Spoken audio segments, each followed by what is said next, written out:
to Sphinx City, gang. This metropolis is full of wonder, magic, and opportunity. But like any major city, lurking in the shadows are those vying for power and control, by any means necessary. They say money is the root of all evil, and that couldn't be more true than in a place like Sphinx City. The mysterious figures pulling the strings are willing to do anything to enact their plan. But they didn't account for one thing. There are 3 individuals living in Sphinx City who work for a top-secret organization called No One. They're not going to allow their city to be taken advantage of so easily. These agents are about to be hard at work following a trail of blood and money. But they don't realize just how deep this path leads. Will they be able to put a stop to it and save Sphinx City? Only one way to find out. Hey gang, and welcome back to Soyouwannabeadm presents Sphinx City. And the gang's all here. Well, that's actually super not true. I just lied. I'm so sorry. I deeply apologize. The gang's not all here. We're missing, unfortunately, Belkor Iron Belly. But most of the gang is all here. I'm Justin. I'll be your game master, dungeon master, as usual for tonight.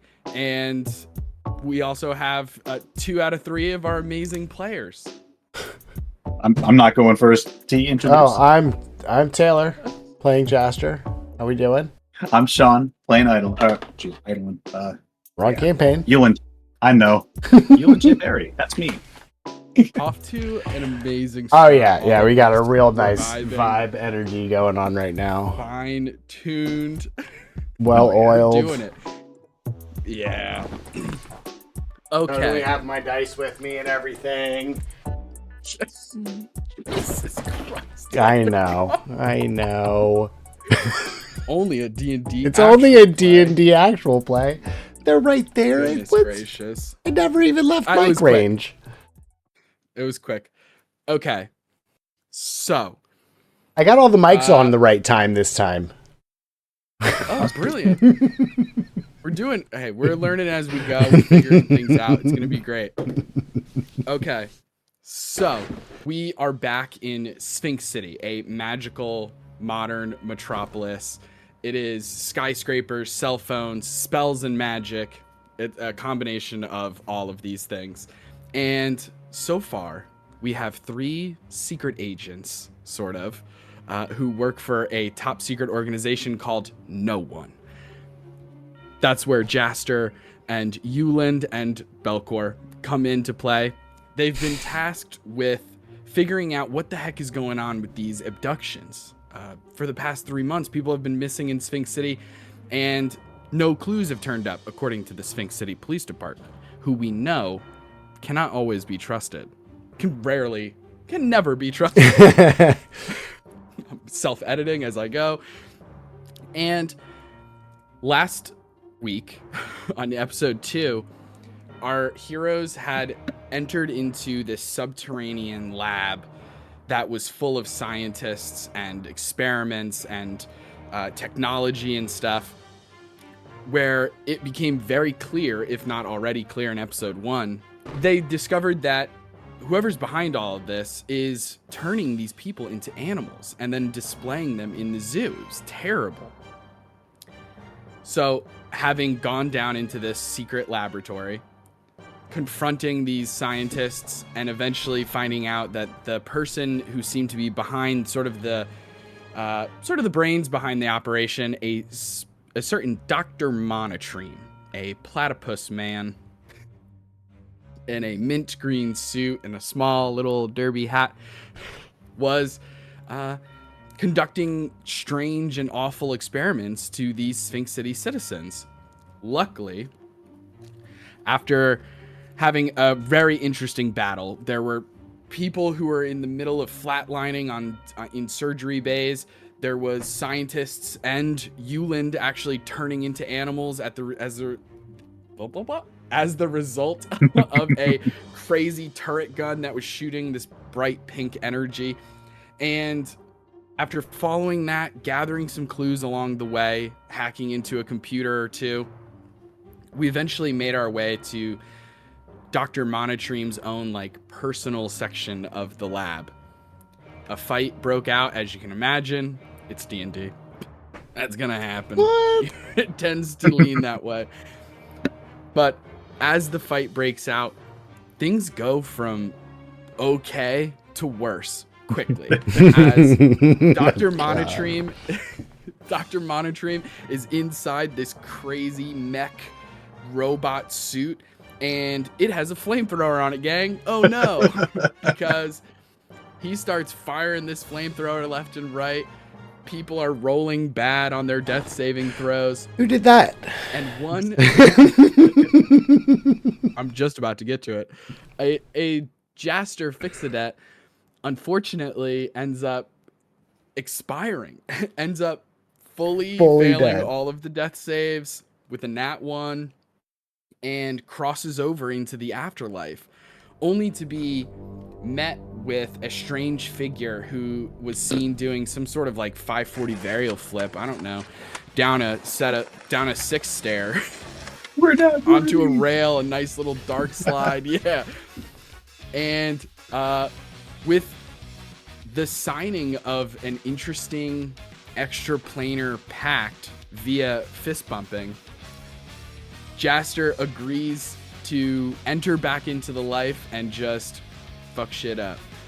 And this figure just revealed their name at the last minute before Jastor sprung back to life as Mullen.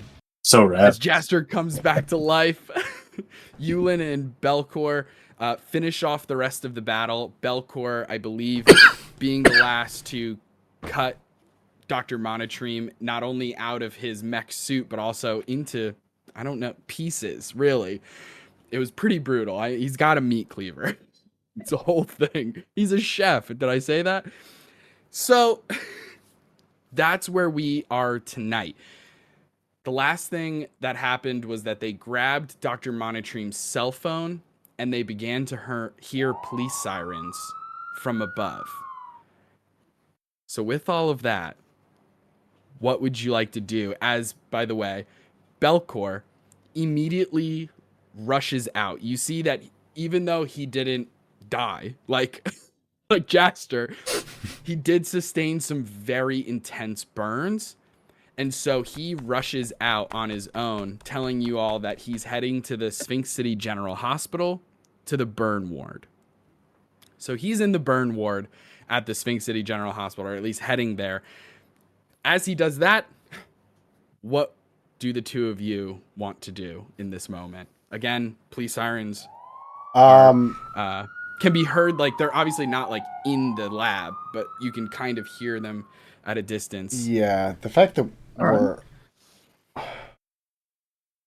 As much as I want to tear this robot apart, and I'm looking at it and I'm like, I could use that and I could use that. I feel like it might take too much time for me to scrap this thing. I think we just need to cheese it. Yeah, I don't know. Is there like, do I see a flash drive or anything sitting around somewhere that I can just snag and read later? Because I don't want to be around when the wee-woo wagons actually show up. Yeah, wee-woo wagons sure. are not cool. No. If SpongeBob taught me anything, wee woo, not good. It's a weird deep cut for people our age. So let me get a Uland. I'm going to say specifically an investigation check or perception. What are you better at, by the way? Investigation, for sure. Investigation, cool. Make an investigation check. Jastor, I'm going to give you the option to do an investigation check, or you can spend some time using Tinker tools and taking some pieces off this robot. I think I want to take pieces off of the robot. I think that's going to be the move here. And Love it. Investigation of 19. Nice. 19. Okay, cool. Taylor, hold on to your number when you roll it. You got it. Uland, with a 19 investigation check, you're looking around. You're still in this sort of grimy, sort of, it almost looks like a drug lab, like something in your previous experience, probably both as a private investigator and then as well as a police officer. You probably have seen stuff like this before. It almost has the vibes of like a meth lab, I guess. And except there are like some key components that are missing, namely like drugs. And you do, however, find you get Dr. Monotreme's cell phone. That's a big one. You find, in addition to that, you pull out his wallet, and inside of his wallet you find, let's say, $300, 300 gold pieces. And you also find a very like faded looking employee ID. It's very faded. You can tell that it's old just by looking at it just first glance. It looks like a teacher ID to Golem University. On the card it says Dr. Monotreme, and it says assistant head of biochemistry.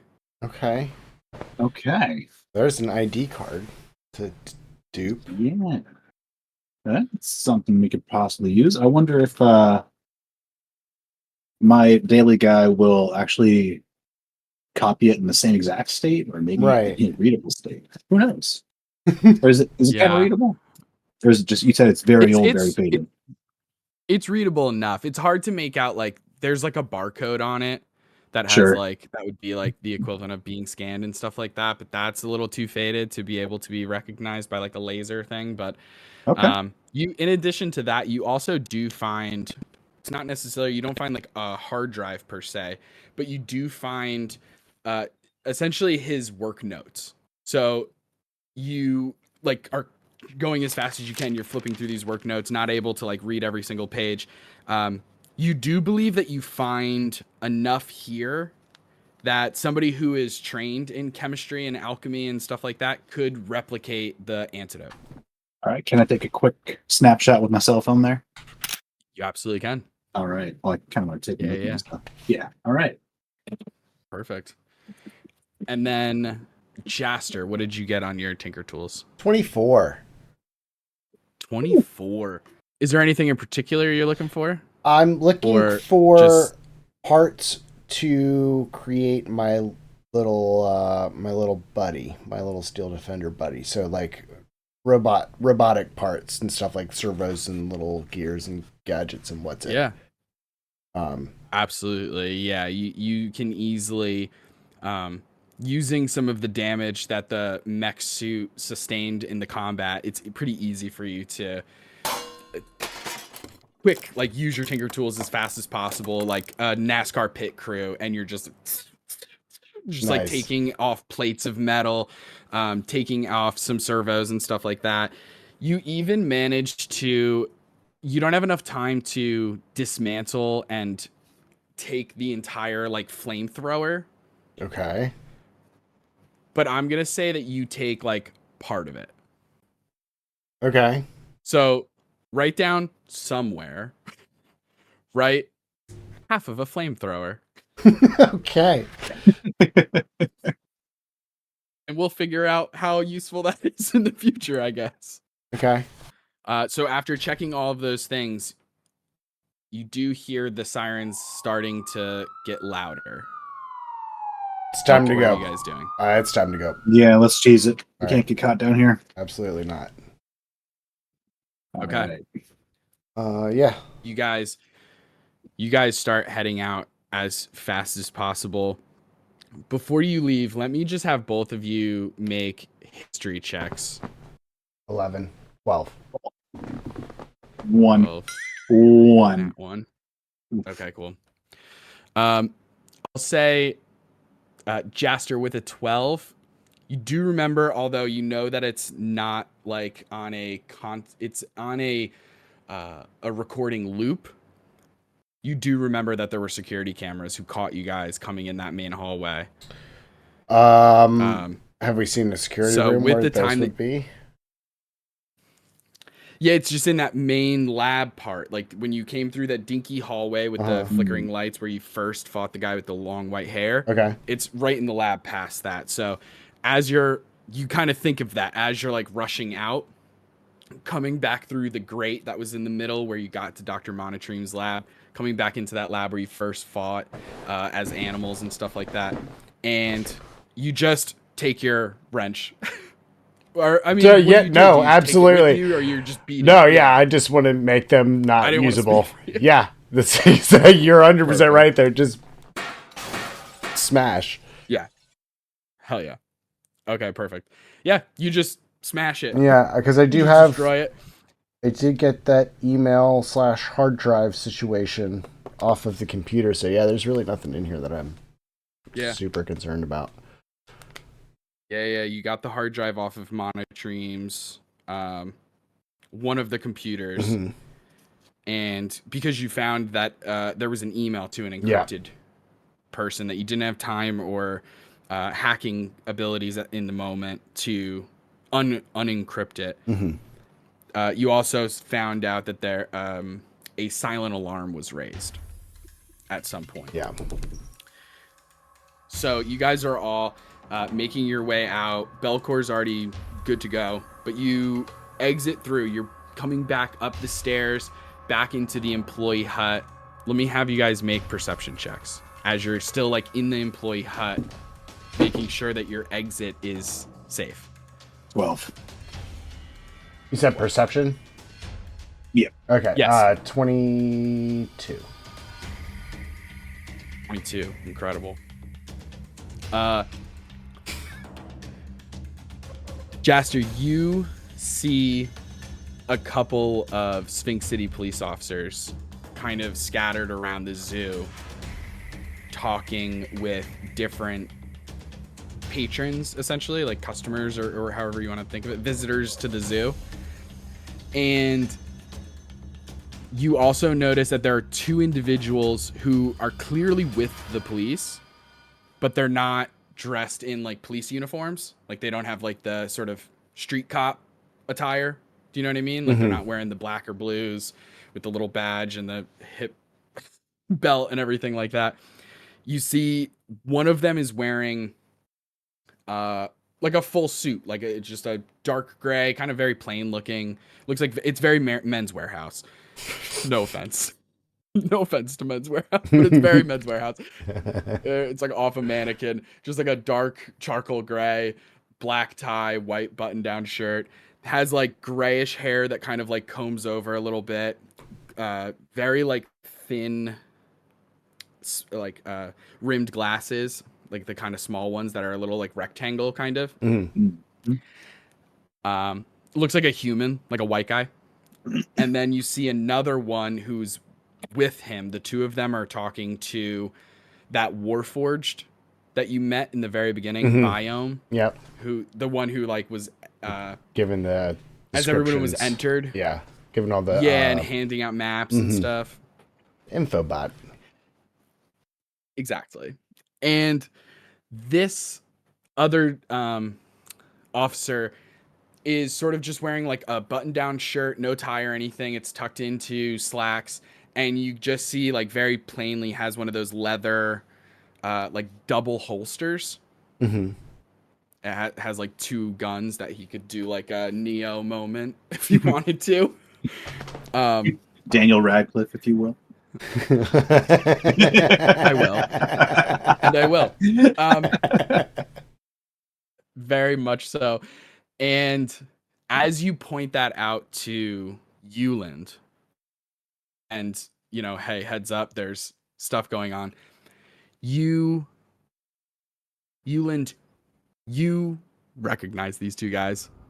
Oh, of course. You don't necessarily recognize every police officer, right? The Sphinx City Police Department has like over 100 officers. Like it's just feasibly you're not possible. There's different precincts. There's like different buildings and stuff like that. So it's like you probably know all of the detectives and police officers and stuff and lieutenants and whatever else that are like in the precinct that you worked in. And maybe you've heard of some other ones, like if they broke a big case or something, but there's just no feasible way for you to know every single SCPD officer. I recognize some officers. Baby. You recognize the two like plainclothes officers. Okay. You recognize the older guy who has the white hair and the glasses and the suit as Detective Washington. Okay. You recognize the younger guy. I say younger because next to the other guy, he's significantly younger, but he's probably like late 40s. Okay. With the gun holster. That is Detective Jefferson. Okay. You recognize Washington and both of Jefferson. them. Love it. Washington and Jefferson. You recognize both of them from. They were there the day you got let go from the force. It was the two of them and one other detective who was kind of snickering in a corner, very like Gossip Girl level, Mean Girls, kind of like off in a corner, like whispering, like he doesn't even go here. Exactly. Stop trying to make justice happen. It's not gonna happen. Amazing. Love that. Both of you take inspiration, actually. I love it. I love it. I love that. Riffing off of my Mean Girls joke. Yes. Okay. Now we're in it. We're loosened up. All right. So now I'm gonna ask a question to Sean through the character. Do you remember the third detective's name? Shoot, I don't know. Adam. It's not worth my time. I'll give you some clues. Washington. Jefferson. Jefferson. Wasn't Lincoln. Oh shoot! I'm racking my brain here. I do not recall. Go in order. Washington. Adams. Blank, Jefferson. Adams. Detective right. Adams. Cool. I'm just curious to see how much my IRL history stat is not very high. Okay, cool. But you don't see Adams anywhere, and that's true for Jastor as well. So with that in the high or low 20s, whatever you got for your perception check, you're confident that he's not here. You do notice that there's probably a dozen other officers, just kind of like beat cops around the scene, sort of doing their thing. They're interviewing people. They're like starting to set things up. How are you exiting the employee hut as the fuzz it thickens? Oh shoot! Do I have a disguise? Oh, there's some lab coats by the door, right? Like hanging up in a closet by the door. Yeah, absolutely. Anything else I could use to hide my face? Because these assholes are gonna recognize me, I'm sure. I don't want to raise too much suspicion. Get some, just like get the big nerdy chemical safety goggles. They gotta have those PPE. It's proper PPE. It's got to be around somewhere, right? Yeah. You did see people down in the lab, especially working in like almost hazmat attire. Oh wait, and the lockers right by the just inside pushing the button in the lockers, there was some lab coats and goggles, right? Yeah. Okay. You know what? Let's just scientist this. Let's just cool. Yeah. Hold on, Scooby Doo disguise. Try and get out of here. Let's hope nobody talks to us. Is there a ladder anywhere? If you're holding a ladder, no one will bother you. Interesting. Make a perception check. All right. or investigation. You're looking for a ladder. That's a nat 20. Hey, there wasn't a ladder. There is now. So we done find a ladder. Our lab coats. Find a ladder. Lab coats. Grab a ladder. It's not. Yeah. Grab a ladder. There isn't a full ladder. You find like a step stool inside the employee hut, but there's also an actual ladder outside of like leaning against the building itself. Okay. Probably huge like OSHA violations. Like you can't just leave a ladder out. What if kids just grab it and start We've already established that safety's not their strong suit here. Oh God. No. They're turning people into animals. Right. They really don't care about OSHA violations. They're bad. They're bad guys. They're bad guys. Yeah. We all know how I feel about alignment. These guys are evil. That is true. That being said, you all can absolutely like exit the employee hut. You're wearing gigantic goggles and stuff. You have lab coats on, and you grab a ladder and begin making your way towards the entrance. I would say yes. Yeah. Okay. I'm gonna need either stealth or deception, but it needs to be the same from both of you. Can we please do deception? Oh. Pretty please, because I don't have a negative to that. I do. Oh, shoot. Okay. It's a -1. It's only a -1. Yep. Same here with stealth. Yeah. So I'm the other way. I've got a +4 in stealth. So shoot, I got a +4. How are we playing this? Unless you guys split up and kind of are doing sort of separate things, but if you're staying with each other, you're either both stealthing or both not stealthing and trying to pass yourselves off as scientist handymen. I'm terrified of the stealth roll, but I'll roll stealth. I really would prefer to do stealth. If you could probably talk your way out of it. What if we split up and just meet up outside? Because I think I can just hop the fence. Okay. Is the ladder we found small enough for one person to carry? There's the step stool. Yeah. Oh, there's the steps. Cool. Yeah, I think I'll do that, and I'll definitely be trying to deceive my way as we split up. Okay, cool. You guys split up. All okay, right. so Uland, deception, Jastor, stealth. Before we split, where are we meeting up? There's a coffee shop not too far from here, I'm sure. Let's just go meet somewhere public and neutral and kind of talk about what we got to do next. All right. Yeah, the further we are away from the zoo right now, the better. 100%. Cool. Yeah. Okay. I think that's what we're going to do. Incredible. All right, I got a 15 on stealth. Ooh, yeah. What now? Say that one more time, Uland. Sorry, dirty 20 on deception. Dirty 20. Okay. All right. That worked out great. Yeah, you seem to the police seem to be so like focused on different things. The detectives are talking to Biome and sort of in the middle of it. Jastor, you're like sneaking around and hopping over.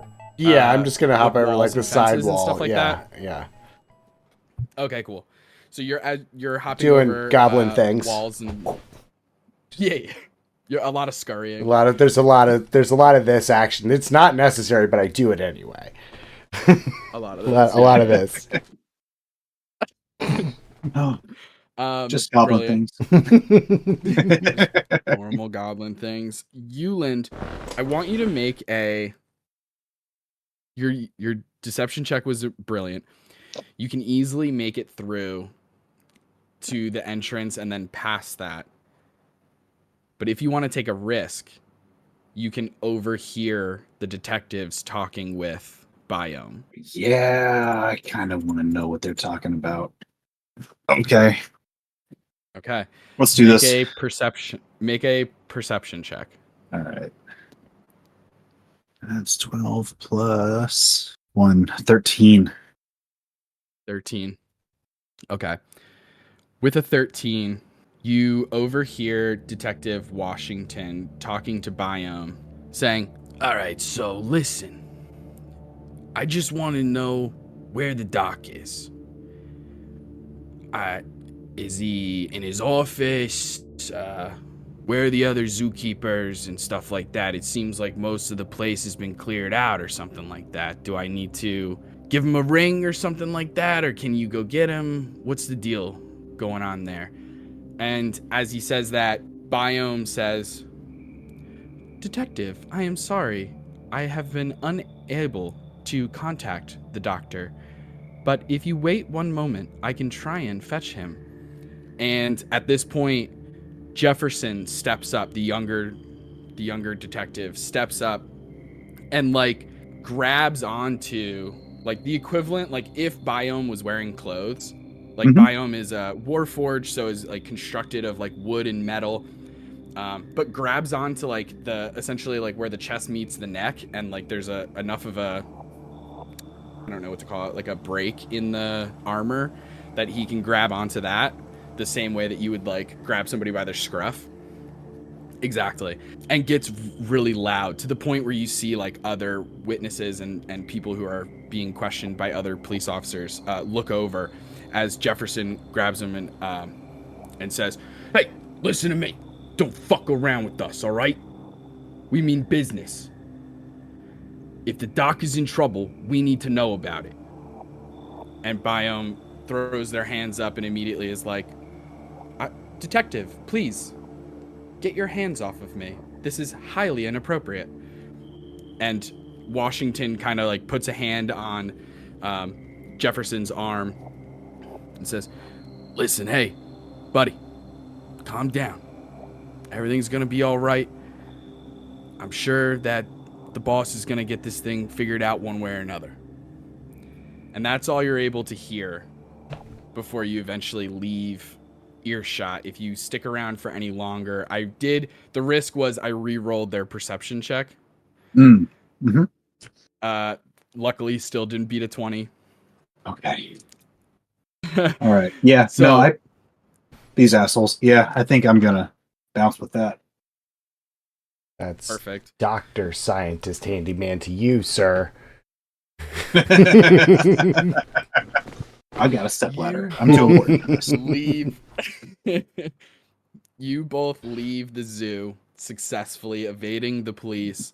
Belkor seems to have gotten out of there safe. You don't see him anywhere or anything like that. You feel confident that he's in, even to the point, like, we don't have to role play it, but you could even, like, text him. Right. Like, you guys all have each other's cell phone numbers and stuff like that. You even can, like, shoot him a text or a FaceTime real quick, and, like, you see he's in the hospital, in the burn ward being treated. He seems fine, but they've claimed that they're going to probably keep him overnight.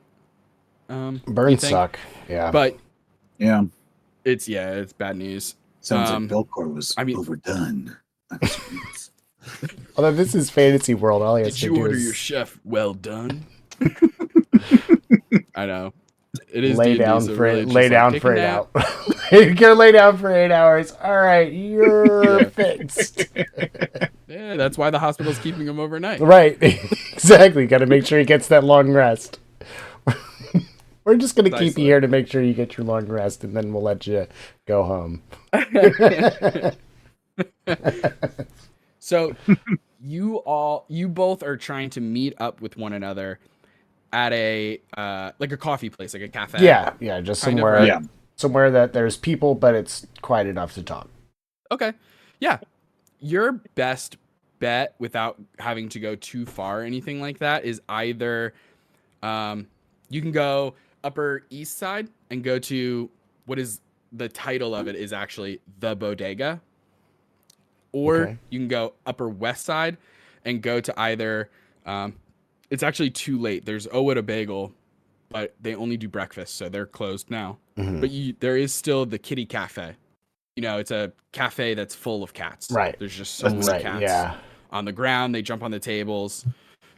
People seem to love it. That's really tempting. I'll let you all decide how you guys feel about that. I mean, I don't know. I feel like we both kind of like scattered and now just like text message. Like, I don't know. Kitty Cafe's kind of close. Oh, man. Could also go to my apartment, you know, Problems and Pests, Peace and Passion. That was the apartment, right? Yeah. Mm-hmm. Okay. We could meet there. Yeah. Okay.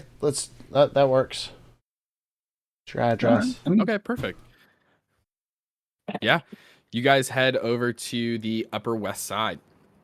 As you exit Midling Park, entering Upper West Side, immediately you're hit with just the sound of the city again as you leave this like natural oasis in the middle here, and passing by the Sphinx City History Museum, RBG, Attorney at Law, the Harlem Square Market, eventually making your way to Peace and Passion, or as its tenants call it, Problems and Pests. And the two of you kind of meet outside and can easily go up to Uland's apartment and decide what to do next. Oh, yeah. All right. Yeah. All right. So we have some places to check out. It might be a little too early to go to church, or the church. Sorry. Yeah. Ah, man, but we could, until they open, go check out a few of the things. Yeah, Places. I've got this decryption stuff. I've got a friend that might be able to get this email decrypted. And I need a little bit of time to. I think we're gonna need some other tools, and I need to make it. So I'm gonna need a little bit of time. I think by myself. Okay. Nothing crazy, but I do need to swing by my buddy's house, and he's a little cagey. I don't know how he'd react to having another, like a stranger show up. Is that a fair assessment, Justin, of Emmis? Yeah. Absolutely is. Yeah. Absolutely. Yeah. You know your friend Emmis, a prolific, but obviously secretive just by the nature of it, hacker. Is incredibly cagey is a perfect word for it. Yeah. But we can reconvene. Where were you thinking about going? Well, I've got a few leads on people to look into, like this Manfred Dubois, or someone left a note that just said, "What is it? Thanks for the device." Was it Lovejaw? Right. No, actually, no, that was. Sorry. Yeah, no, you're good. Lovejaw was on the Phoenix Bank receipt. That's Lovejaw right. was like a subsidiary or think of it like a PAC, like a super PAC, some entity that was giving money to the zoo. That's Lovejaw. Okay. The note that you found explicitly said, "Thanks for the device. Boss is going to love it." Signed, Manfred Dubois. All right. I want to figure out more about these people. Yeah. Uland, you also know that you have a connection in the Sphinx City Police Department. Jax. You have Jax. Oh, yeah. All right. Ooh, no one saw me at the zoo. Yeah, I could pay a visit to the precinct. Pay Jax a visit. Buttering up a little good. You know also that he handles like the equivalent of like the front desk. Mm-hmm. You could also call. That way you don't even have to show up. Your call though. Yeah, no, I'll call. Man, if I don't have to actually go somewhere and see someone in person, yeah. Yeah, that makes sense. All okay, right. cool. And then you both know that the church, being a goth nightclub in Wrong Village, that's the neighborhood of Sphinx City that it's found in, is the kind of thing that probably opens around 9:30, 10 p.m. and then stays open until like 4 a.m., 5 a.m. even. Okay. So we got time. Okay. You absolutely have plenty of time to make that happen for sure. All right. So the two of you are splitting up? I think that's the move. Do you want to just meet back here after we're all done? Like, Sure, we can head to the church. And then yeah, we'll head out there. Cool. Yeah, works for me. Cool. All right, I'll be back in a bit.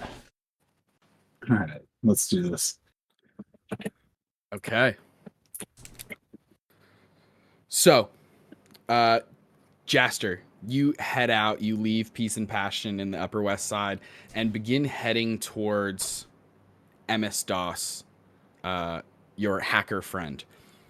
Emmis is incredibly cagey. You know that they are big on like conspiracy theories and different like dark web sort of secrets and trying to put like threads together that probably should never have even been thought of and stuff like that. But he's reliable, he's loyal, and he does have some interesting information as well as an incredible knack when it comes to hacking specifically and technology and stuff like that. I imagine that you two would have met just by doing some of your jobs, like a connection that you would have made through the grapevine of just every once in a while somebody asks you to fix something that's a little too on the computer hacking side of things or like tech, that side of tech that's like a little outside of like mechanical and electrical engineering. This is like computer IT shit. Right. Just a little bit on the other side of the railroad. Exactly. Yeah. So he would live in the Seashell district. So you can just easily take a taxi. You could order a tuba. You could get on the subway or something like that. Take my motorcycle. Oh, you have a motorcycle. Da. Okay, perfect. You hop on your hog. And I'm a little goblin, so it really is more like this.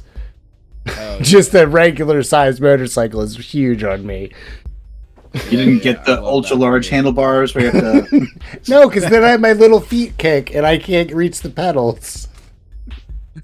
A little guy. Just a little guy.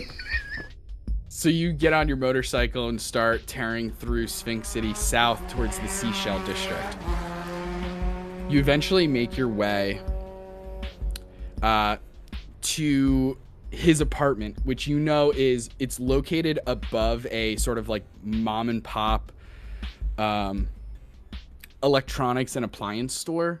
Like one of those kind of like used stuff, like refurbished, very like homey and just like the opposite of sharper image, if that makes sense. Do you know what I mean? Like This is like, if it's like randomly you're like, shit, my microwave broke, I need to get a microwave, like this is the perfect place to go. Cheap, you could get one. Right. It's like 8 years ago model, but like it works. It works, right.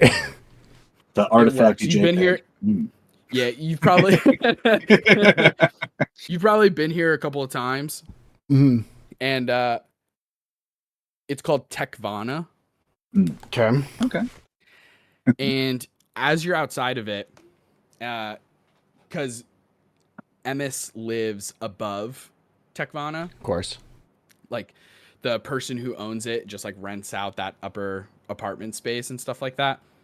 And you see that it's like 5 p.m. ish right now, give or take. And it should be open. This is like great business hours for it to be open. It appears to be closed at the moment, and it has that like the like the cage kind of thing that you pull down. Yeah. It has that is like pulled down, so it's like officially it's like very much closed. Right. And you see sort of on the door, plastered on the front door, it says, going out of business, fire sale coming soon. Okay. But as you notice that, you clock that for a moment and go past, find the staircase and the entryway to get into the actual, like, the apartment where area. some of the apartments are and stuff. Yeah. And eventually you make it up to Emmis's door.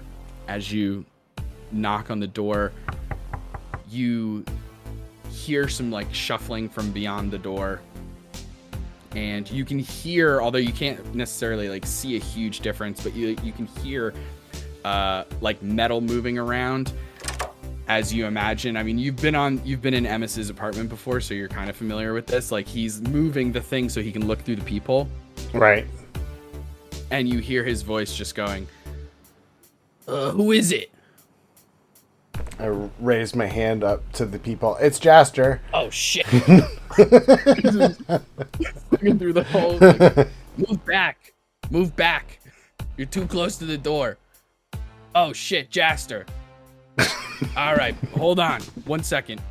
And then you begin to hear like dozen different locks and bolts and different things unleashing before finally this like heavy metal. You like I said, you've been here before. This is not like the original door.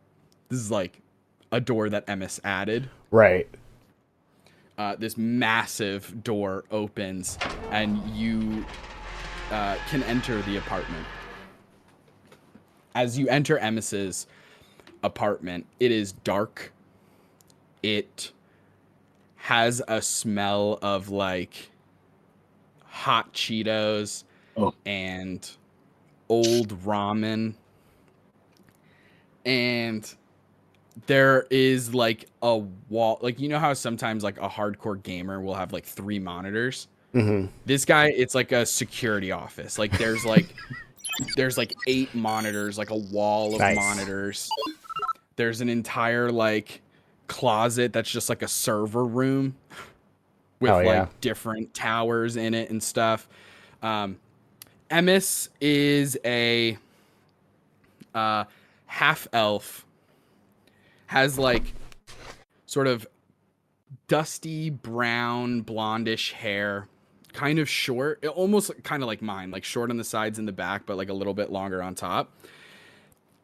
Has freckles and glasses, and you notice that like his like one of his eyes has like a red dot in the pupil, like right where the black dot of the pupil would be is just like a red dot.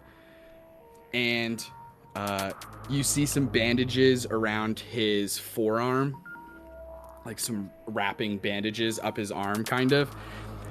He's wearing like just like a t-shirt that just says like "Seek the Truth," and like skinny jeans. And he just sort of like, as soon as you enter and come into the apartment, he closes the door behind you, starts bolting everything closed again. All right, what's going on, man? What do you need? Well, I was hoping you could decrypt something for me. Got a little, okay. like, hold up like a thumb drive with the email stuff on it. Okay, awesome. I can do that for you. But can you do something for me? What do you need? I need you to research crypto, buddy. I need you to get in on it. All right? Come on, man. We've talked about this. The future. The blockchain is the future. I don't know how many times I got to tell you, buddy. I know. I hear you, but it's too complicated. I just don't understand how. It just doesn't make any sense to me still. It is the future, okay? Right. Money and you keep saying that. It's imaginary. It's fugazi, fugazi. It's nothing. Do you understand? Right. It's just paper. It means nothing. That's what we're doing, except it matters. Does that make sense? No. I'll send you another email. Okay. All right. Sure. All right. I'm telling you. For sure. All right. For sure. Do you mind if I do a little tinkering while you're working on that? Yeah. Go up to the second desk over there. Push that laptop aside. I was working on it for a client, but yeah, thanks.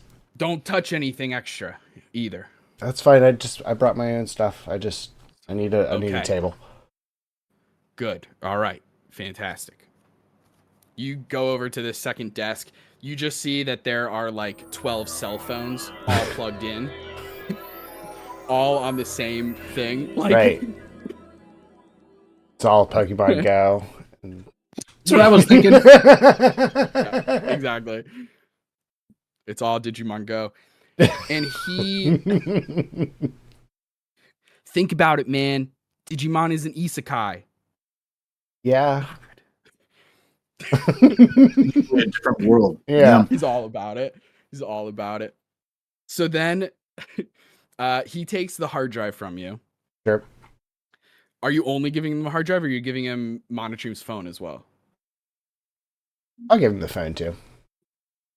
Okay. You give him the phone. Give him the hard drive. He looks at it. As you give it to him and stuff, he looks at you and says, should I even ask who this is or who this is from or anything, or better I not know? Probably better you don't know. Say no more. I got it. He heads over to his computer. You see him like there's some kind of energy drink that's too many bright colors on the can, and you just see him like pound it and then just like crush it on his forehead. As he undoes the wrapping on his arm. Right. And you see that he has what at first glance appears to be a tattoo. And it looks like a wire that sort of comes down from his arm, and right like where I have this star tattoo is like the equivalent of like a USB thing.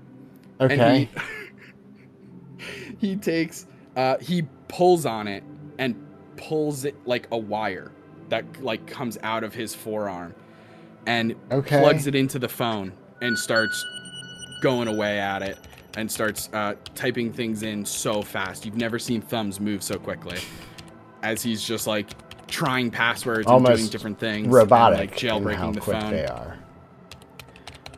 Almost. Yeah.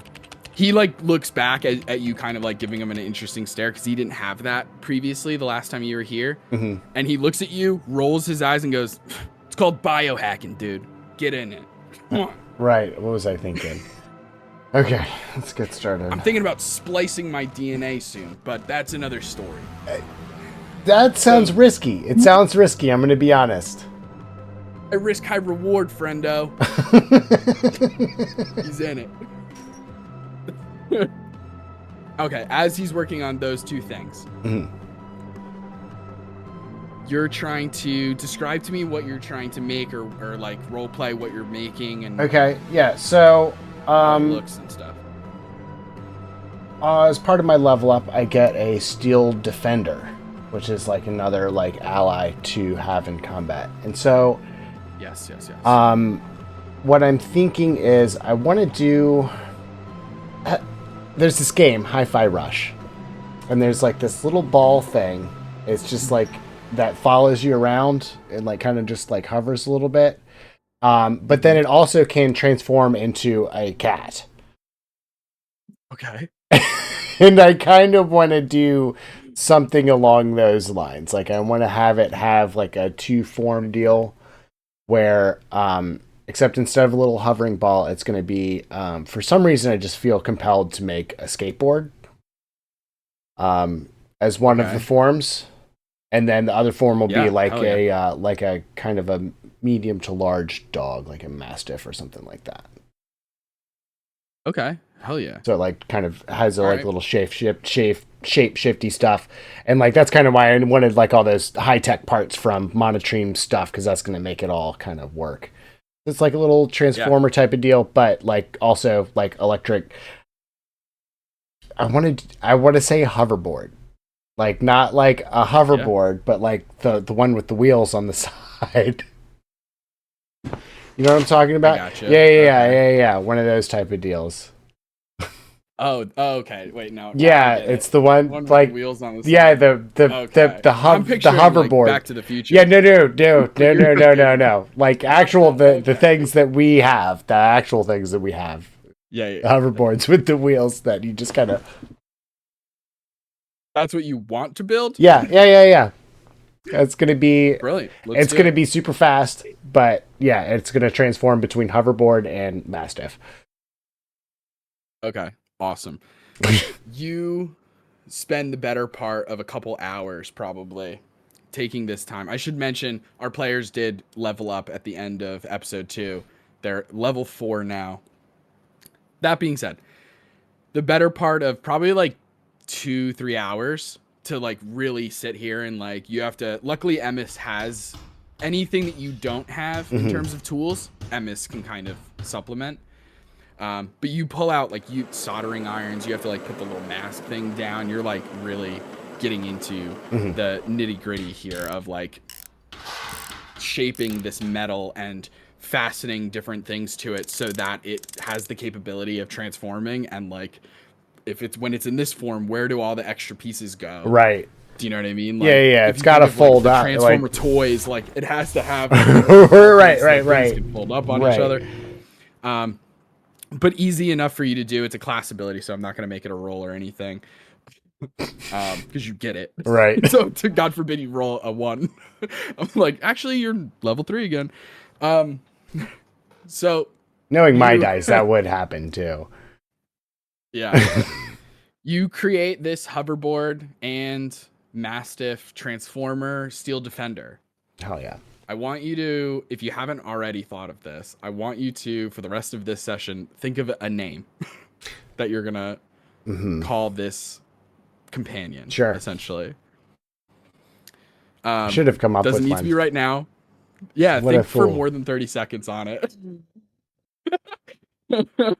It doesn't need Literally to be right had now. all It week could to be think whenever. about it, and I'm only just now realizing, hey, I should probably name this thing.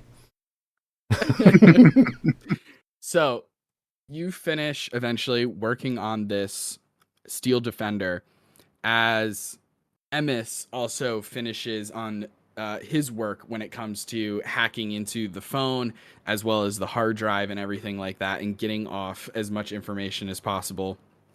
I'm going to roll. Okay. Here's what Emmis says to you. Comes over to you. Damn, buddy. This has got some shit on it. You were not joking. This is some high class shit here. Levels of encryption on this are incredible. Really sophisticated stuff. They must have either hired a hacker or have a hacker work for them or somebody who knows technology and computers really, really well in order to get to the level of encryption that we're talking about here. But, hey, it's me, right? Well, I brought it to the best. No problem. They don't call me Windows 95 for nothing. I'm just kidding. They don't call me that. They don't call me that. They call me MS-DOS, my name. That's Right. my name. So, here's what I was able to figure out. Did Sean just get the name? Oh no, I've been well Last aware. name DOS? Okay. It just Sometimes every time I takes hear people it. a while. Mm. First name Emmis, Emmis. Last name DOS, DOS. Anyway, The one guy in the back So- in the audience. he first shows you the hard drive from monitoring. Okay. That encrypted email is to it's an email between Dr. Monotream and a Detective Washington. It doesn't mention anything super incriminating, and it appears to be the only one. It's fairly recent, like maybe a week old. So it looks like Monotream just didn't get around to deleting it. And Emmis could explain, like, in greater detail than I can, about the fact that he looked for deleted emails and stuff. Like, we all know that if you just delete an email off your account, like, it's still, you could find it probably. Yeah. But like he said, whoever's working on some of the technical stuff behind the scenes, they're very gifted. So like they were able to legitimately scrub a lot of stuff. Is it? But this email, it was just like, it just fell through the cracks. Like they just didn't delete this email. It was just in his inbox. So yeah, there's that email with Detective Washington. Is it possible that Monotream is the tech guy, or is it likely that there's somebody else?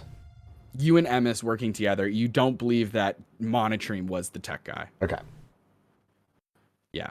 And you can put some of that together with just, I mean, the part of it is kind of like he was a professor or an assistant department head of biochemistry at Golem University. Right. So you know that his specialty is biology and chemistry specifically. Mm-hmm. So not That being said, not necessarily, probably good with tech, but not to the level that Emmis is talking about. Right. And then he brings over the cell phone. He mentions a couple of things. So, first of all, there are the most important things, other than like other personal texts and stuff like that. He brings it over, hands you the phone. First, he says, this is what I always tell people. Have a burner. Have 2 burners. Everybody should have burner phones. I don't understand. This obviously was this guy's personal phone, and he's doing business and pleasure on it. I don't even want to tell you something about a naughty dragon or something. I don't know what that is. I don't know what that is. I left that alone. What I do know is he's got texts on here to some unknown numbers.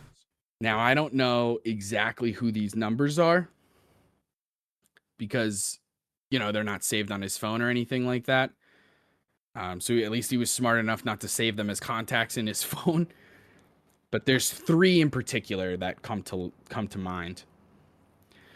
The first one, we'll just call that number 1. the first text, it mentions experiments. There's mention of experiments. It talks about different tests that were being done. It mentions some of the first trial was a complete and abject failure. Second trial getting a little bit closer. The third round of experiments was fairly successful, and according to this, they're planning on moving to the next phase. Okay. The second text number 2, a different unknown number. Okay. They mentioned at one point the guy who owns this phone. He refers to the person, he slips at one point and refers to the person as detective. There's no mention of name or anything like that, but he slips. Okay. Calls them detective. Like you call somebody Bud or something like that. He calls them detective in one of his texts, but similar stuff. They're mentioning advancing to phase 2. And then they're talking back and forth, and they mention a different they mention a doctor. Does that ring a bell or anything like that? Anything I should know? A different doctor? Because this phone is a doctor's phone. Yeah, the way that it sounds doesn't sound like they're referring to the owner of the phone. Okay. It sounds like they're talking about somebody else. Possibly. Only one real doctor that I know of right now, but it's definitely a lead. Okay. And I mean, you could probably try and find these numbers a little bit. I mean, I kind of got other shit to do, but you can give it a bing and try and see if they're dumb enough to fucking put their numbers out online or something like that. Who knows? But then this third text is the most interesting to me. Given, keep in mind, I have no dog in this game. But it's another unknown number, but this one, the number is even weird. They're all unknown numbers, but this one's especially weird because it's not the right number of digits. It should be 10 digits, right? Like area code and then 7 numbers. It's like 15 numbers. Is that like it doesn't corroborate with overseas. It's not like an international number. There's something weird here. Okay. And then there's like this, the text isn't even in common or any languages that I recognize. Here, look at this. And he shows you the phone. You're looking at it. It looks like hieroglyphics almost. Like it looks like wingdings. Completely nonsensical. Like, yeah, almost. Pretty much. You see him, he even like takes the phone from you. Mm-hmm. And you see him like tap something on the side of his temple. And you see his one eye, the red light, like begins to glow brightly, and you see like a little scanner pop out and like scans the phone. Mm-hmm. And he goes, yeah, that's so weird. I have a little trick, biohacking. I have a little trick where I can comprehend some languages, even ones that I don't know. It's not registering. I don't know what the hell that is. Odd. But I don't know. Maybe you'll have better luck. Because I sat here for a while trying to look at these symbols and trying to figure out if it's some sort of like, this one stands for A, this one is B. You know what I mean? That fucking didn't work. So I can't crack it. I do the Sphinx City Times crossword in pen. That's how good I am. I don't mean to toot my own horn, but you know what I mean? Yeah. So I don't got it. I don't know what the hell's going on there. Okay. Anyway. I appreciate it. Yeah. Yeah, my pleasure. We got to look out for each other's backs. Absolutely. What's going on downstairs? What are you good? Because they're don't even get me started. Like they're closing. Yeah. The Tekvana place. Yeah. That's going down? Are you good? Is this place? I'm good. Okay. I'm good. Yeah. I'm like sort of worked into the contract and everything like that. There's some sort of disconnect in terms of property ownership and the deeds and whatever. But Okay. It's a old family friend of mine. His name is Hoozy, is his first name. Hoozy owns Tekvana. Okay. And he essentially got like bought out. Gotcha. And I talked to him about it. If it was something that he wanted, I would be more than happy. I would be happy for him. It's something that he's interested in and he wants to move on to other things. Fantastic. It seemed like a real shitty deal, like a very, he's getting money, don't get me wrong, but like very, what's the word? Aggressive. Right. It was a very aggressive deal or who's buying transaction. Shit, hold on. He gave me their business card. And he like starts going into drawers and stuff like that. He's like tossing stuff out. He goes, "Oh, here it is." Hands you a business card. A very nice business card. Thick letter stock. It is embossed. It's very, very nice. It says Romance Realtors. Mm-hmm. On the back of it, it says Romance Realtors. It has a website name and an address. The address is specifically in the financial district, where it says that's where their HQ is, their headquarters. And it on the back of the business card, it says home is where the heart is. So he wasn't really planning on selling. They just came and like aggressively tried to move him out of here. Dude, you can't trust anybody. Everybody's got eyes out. Everybody's looking for the bottom line. And the bottom line, it's money. Okay? Follow the money trail. You find the cheese. You find the cheese, you find the rats. You understand? Speaking of rats, have you been in the sewers lately? Something's going on. Can't say. Get into it. Can't say I have. Something's going on in the sewers. That's all I'm saying. Okay? All right, I'll put it in the quest log. That's all I'm saying. Something going on in this. Yeah. I don't know. Clearly you haven't been down there, otherwise you would know. No, I haven't. Night and day down there. I haven't had the pleasure. Well, there is really no something... night and day down there. It's all underground, so. It's a figure of speech, man. It's a figure of speech. The scum is different. The pond scum that's on top of the sewage water. It's different than before. It has a different feel to it. I'll have to take your word on that. Are different. It's a whole thing. Okay. If you get a chance, if you have if you have a day off, if you're racking up PTO, I'm telling you, take some time off. Go into the sewers. The whole world under there, man. All right. That's why I'm getting in there. I'm talking to people in the sewers, you know what I mean? Because what's going to happen is this above ground place, it's going to shit.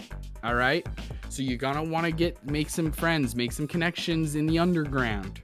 All right? Okay. Because when this all falls apart, where are you going to go? You're going to go down. Right, of course. I'm telling you. Do they use crypto down there? Factory. What's up? Do they use crypto down there? They do. They do? They do. In the sewers, it's a crypto economy down there? I'm just curious. Big crypto down there.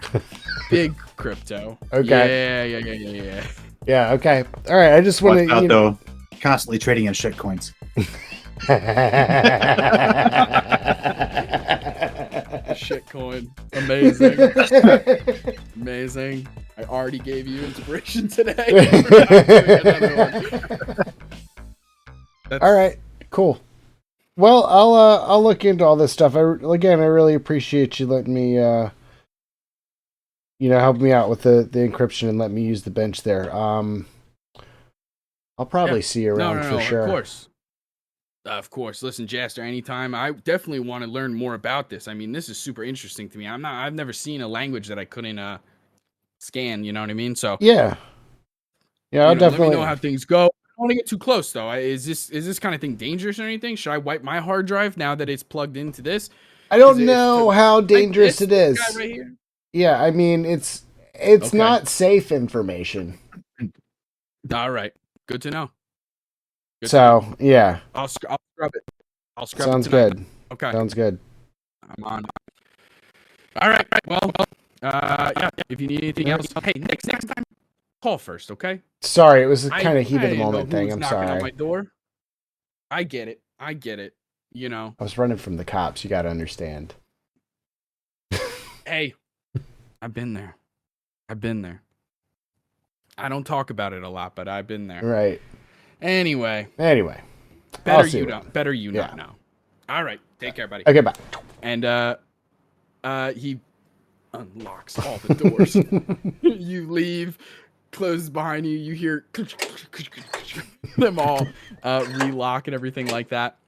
All right, gang. We're gonna take a really quick 5-10 minute break, probably. Yeah. And then we'll be back to keep seeing what's going on. Uland talks to a connection at the Sphinx City Police Department, Jax. Oh, yeah. Hopefully trustworthy. We go back. Right. All right. Hey, gang. I'm Justin. And I'm Taylor. We're co-hosts of the So You Want to Be a Dungeon Master podcast. We're two neurodivergent friends who wanted to talk about D&D and tabletop games. But more specifically, we wanted to focus on being a dungeon master.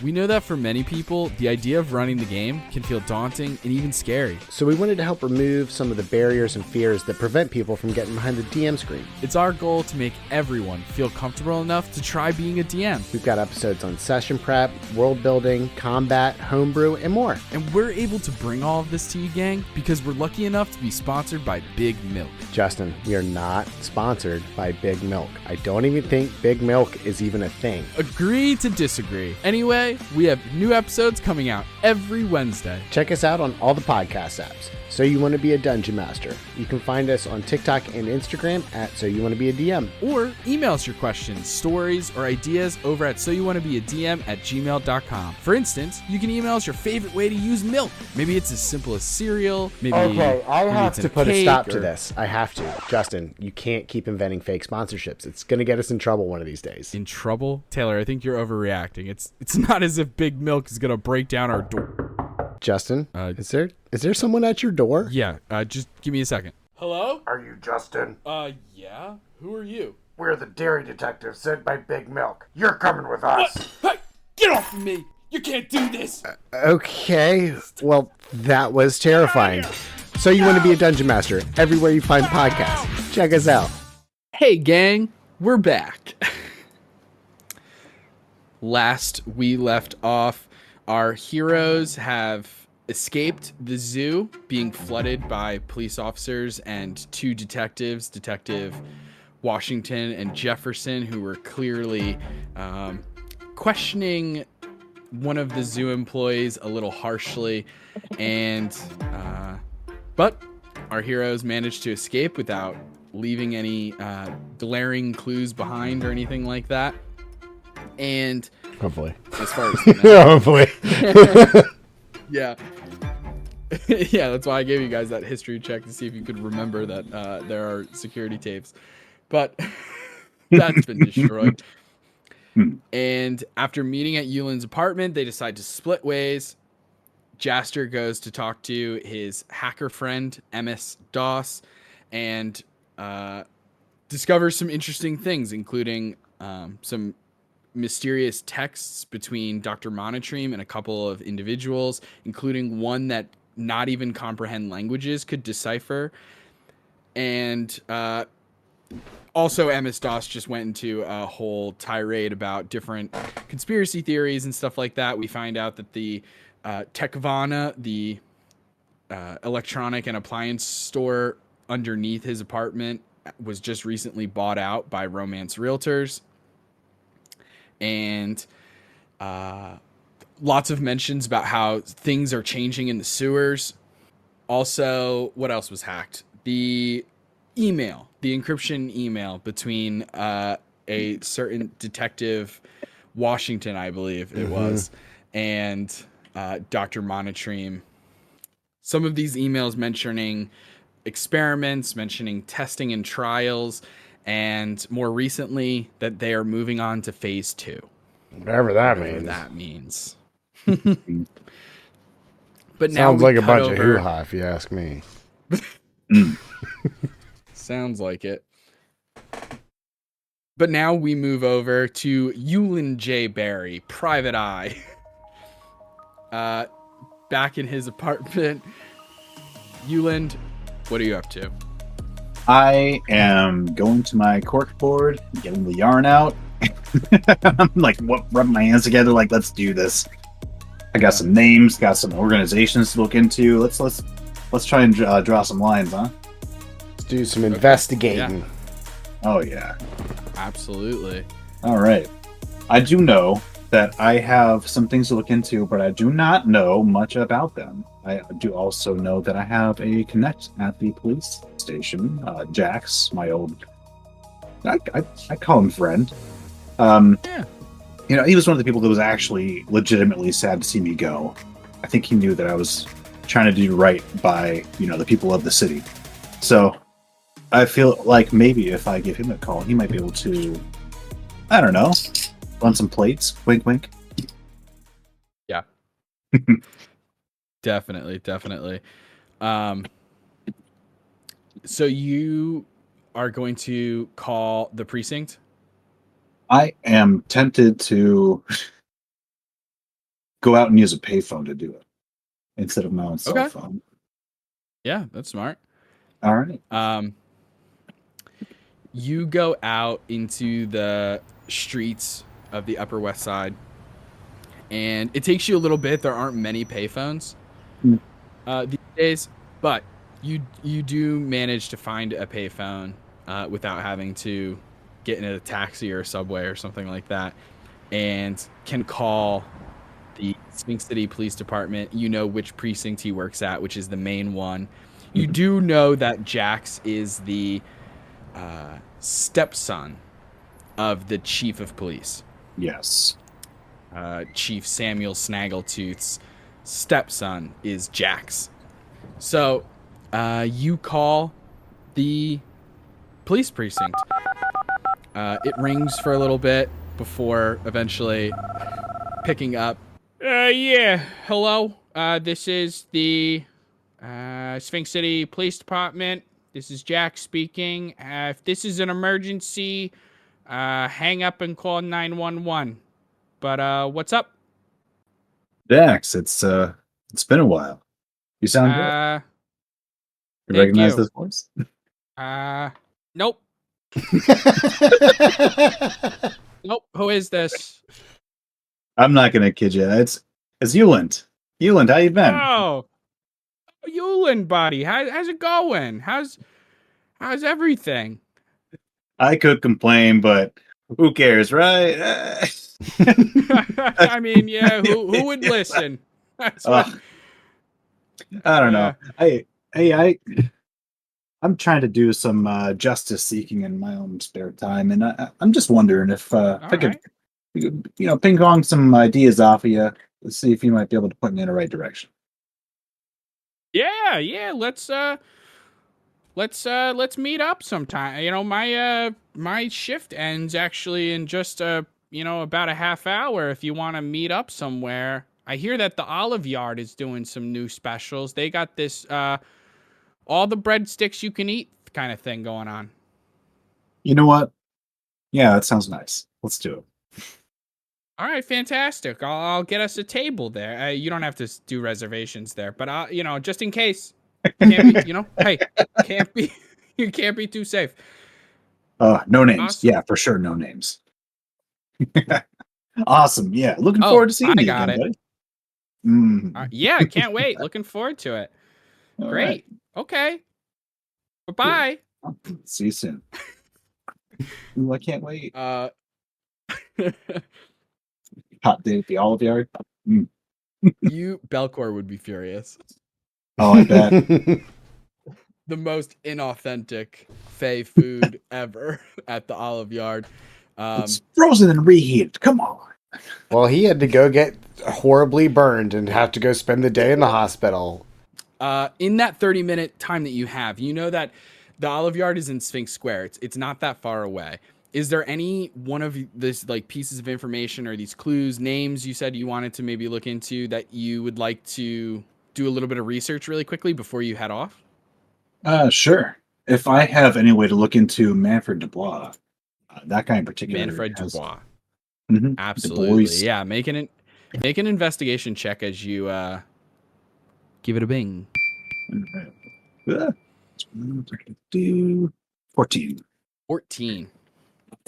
With a 14, it's easy enough to find Manfred Dubois' name. It actually pops up a lot. Oh. This is a pretty prolific figure in Sphinx City. In fact, Manfred Dubois is 1/3 of the this like trio of sort of like joint CEOs and owners of romance realtors. Mm-hmm. The other two names that are linked with his in this particular endeavor is Leo Linetti and Paolo Marzipan. What was that? What? Parlo? Paolo, like Okay. Paolo. Okay. Marzipan. Okay, I'm sure they're great people. Yeah, let's do this. So yeah, you find out pretty easily that Manfred Dubois is a minotaur.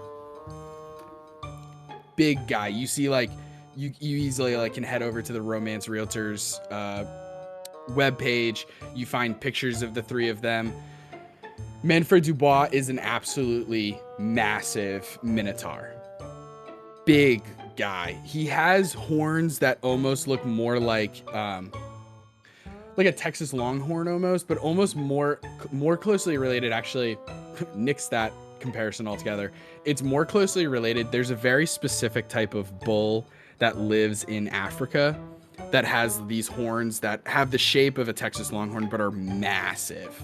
Like, they go out, they're so big. Each horn is probably like 2.5, 3 feet long almost. Oh my god. That's in our real world. Are you binging it right now? I totally Perfect. binged it. The Ankoli Watsui, please forgive my pronunciation.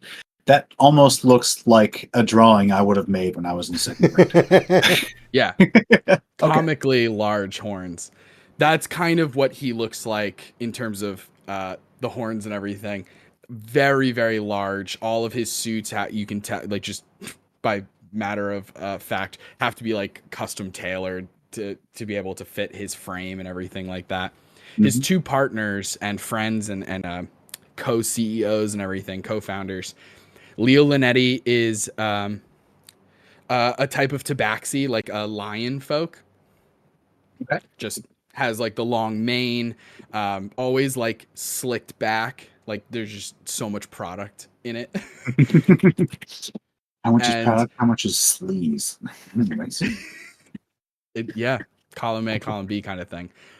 And Paolo Marzipan appears to be a Aarakocra, but specifically like a red and blue macaw. Oh, okay. Bright red, mostly bright red feathers, white around the eyes kind of, and then like blue, green, yellow sort of around their body. But with the 14, that's kind of the gist of what you get. Okay. Would that little bit of binging take up about a half hour? Yeah, I think doing enough searching, you find like all the different profiles and stuff like that. You find a couple of like articles, like news articles that have been written about romance realtors. There's a particular newspaper that I imagine you would have heard of, just because it's popular enough that even if it's like not your jam, or even if you like actively dislike it, you would have heard of it. Okay. And there's a media company, they mainly do newspaper, but they also have an online presence as well, called The Honey Tongue. The Honey Tongue has what come across to you as like puff pieces. All Okay. of the mentions of romance realtors, whether it's Manfred Dubois or his co-founders, all seem to talk about their philanthropy, ways that they're getting involved in the community, how they're helping raise property values and stuff like that. They're helping to bring in people from outside of Sphinx City into Sphinx City and expanding their infrastructure and all these different ridiculous things. Yeah. If you read between the lines and compare that to other news articles like Sphinx City Times that are at least a little bit better, not perfect. Sphinx City Times isn't everything and, you know, the end all be all, but at least a little bit more honest when it comes to their journalism. You do find that a lot of these articles and stories about the romance realtors, there's another side of these articles talking about that they're doing philanthropy just for PR reasons, Mhm. just to improve their image. They're doing it for maybe tax reasons. Maybe they're also having a very heavy hand in gentrifying a lot of the neighborhoods. Mm. And as of late, the past, I want to say like 6 months to 8 months, like not quite a year, but like for quite a long time, they've been buying up a lot of property across all of Sphinx City. Mhm. And it's a lot of property that like is on the cusp of foreclosure or like being condemned, and they're sort of refurbishing it and revamping it, and then some of it is being sold as like very high luxury apartment buildings. Some of it is being kept under wraps in terms of what it's going to be repurposed as or anything like that. And yeah, that's kind of what you find out about both Manfred Dubois and Romance Realtors. Okay. It's like I get BlackRock and Vanguard. Okay, let's do this. Yeah. So with that, you head out and you begin making your way towards the Olive Yard. Can I When you're like here, brush my teeth your and acquaintances. pretty myself up a little before I go? Of course you can. All right. Absolutely. Of course. And you begin making your way towards the Olive Yard. As you do, and you're walking through Sphinx Square, you see the Downtrodden Clown Brigade, a improv theater that they have there, that not only do they put on different shows, but they also have improv classes that one could take. You pass by the Sphinx City main precinct is also in Sphinx Square. There's a beautiful candy store that's very large and incredibly like whimsical and almost magical in nature, called the Wonder Emporium, as well as the Sphinx City Cinema is also in Sphinx Square. It's kind of a smaller cinema. They seem to be sort of a little bit more on the artsy side.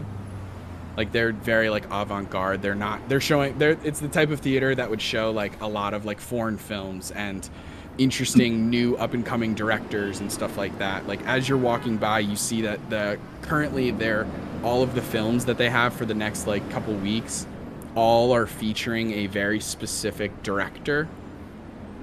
This director is virtually unknown. They're like just getting their footing going on kind of thing, and like you're looking at a lot of the movie posters that they have outside featuring like what they're going to be showing in the theater. It's all like I can't think of a better word other than remix. It's all like like reboots of classic films, but all of the cast, with the exception of one person in the cast, are puppets. All right. So you see a poster that just has like an absolutely massive puppet shark biting onto a small ship, like a small boat. Yeah. And there's just like a human man, and it just says like we're gonna need a bigger boat. And then you see like another one that just looks like some sort of sci-fi interesting movie that has a bunch of puppets in all black sort of trench coats with tiny little glasses on. All of them are puppets, except for you see Lawrence Fishburne is just not a puppet and is just standing alongside all of these puppets. And last but not least, you see a movie called The Moleskin Notebook. It's just Ryan Gosling with a bunch of puppets. And you get your curiosity aside, keep moving. You have a date set up. You have a time, you have a place to be. Move past that onto the Olive Yard. As you enter into this very kitschy, a little touristy, it's like a chain restaurant, and it has these sort of Fey vibes about it. There's things that sort of remind you of Little Feywild, except everything is kind of fake, turned up in it with like, some dial is turned up to where it's like very kitschy and stereotypical kind of, but also like the quality isn't quite there. So as you enter in, you see waiting for you in the lobby is Jax, a very, very fluffy leopard tabaxi who seems to be wearing like a velour tracksuit. So just that kind of like velvet almost. Yeah. You guys didn't wear velour jumpsuits in 5th grade? I did. I sure didn't. I'm sorry. Nope, not one time. I did. I went through a whole phase. Yeah. Did you do the chain jacket and all that? Yeah. Oh my god. It wasn't good. It's not good, but I did it. So you Jax sees you and immediately, "Hey, Uland! Oh, fantastic, buddy. There you are." Comes in, does one of these kind of like side hug kind of things. Mm-hmm. Yeah. 2 pats. Good to see you. Gives you a hug. He holds on longer than you think. It's good to see you, friend.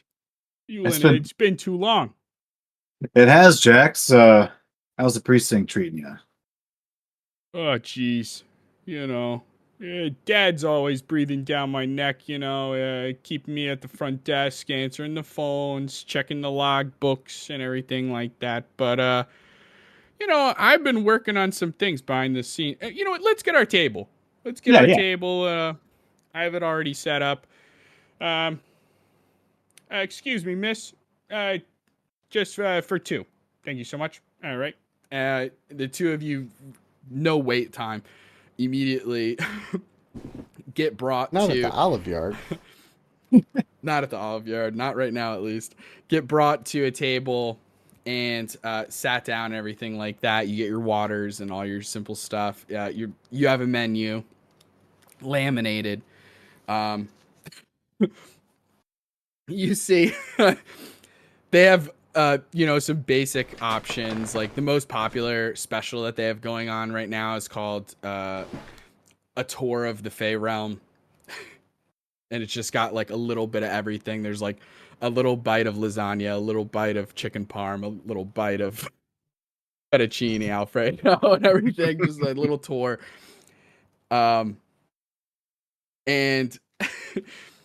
I'm just getting the breadsticks. I'm just gonna eat as many breadsticks as possible. They let you take some home if you hit a certain quota, a certain threshold. They let you bring some home. So that's my mission for tonight. But looking through, like I'm thinking meatloaf. Yeah.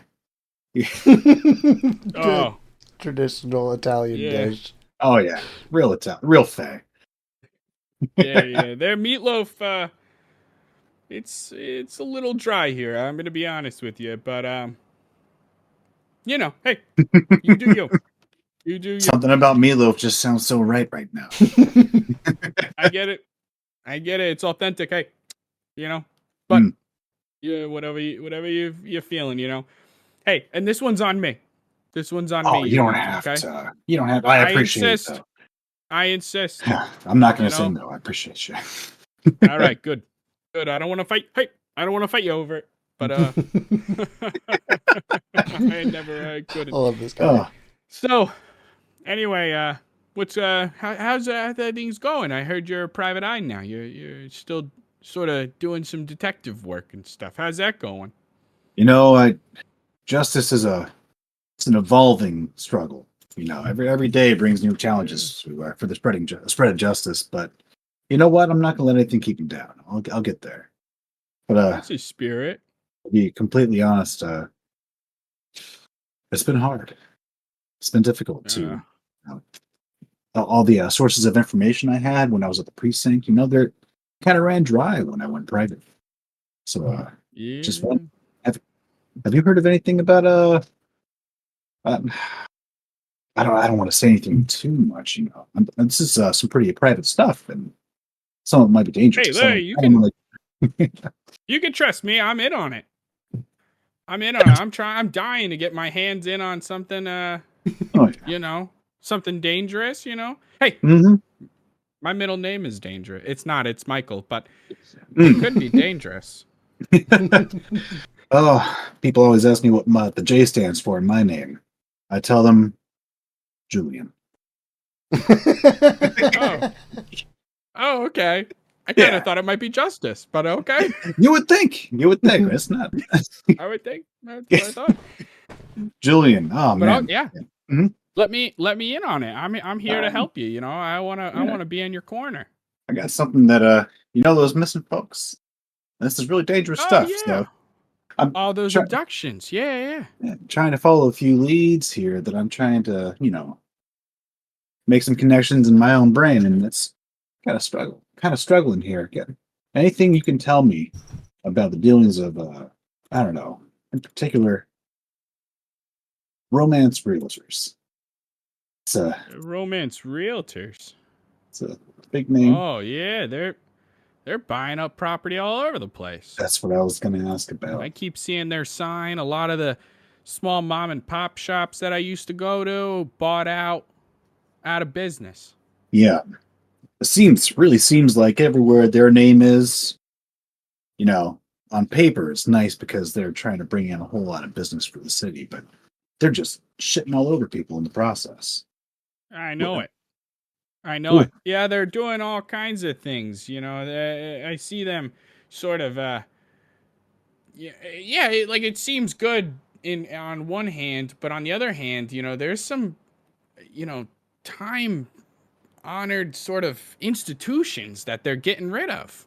Mm-hmm. It's like when a giant corporation comes in and opens a business. Yeah, they're offering a bunch of jobs, but how many small businesses aren't going to be able to compete with their prices and everything? So it's deeper than that.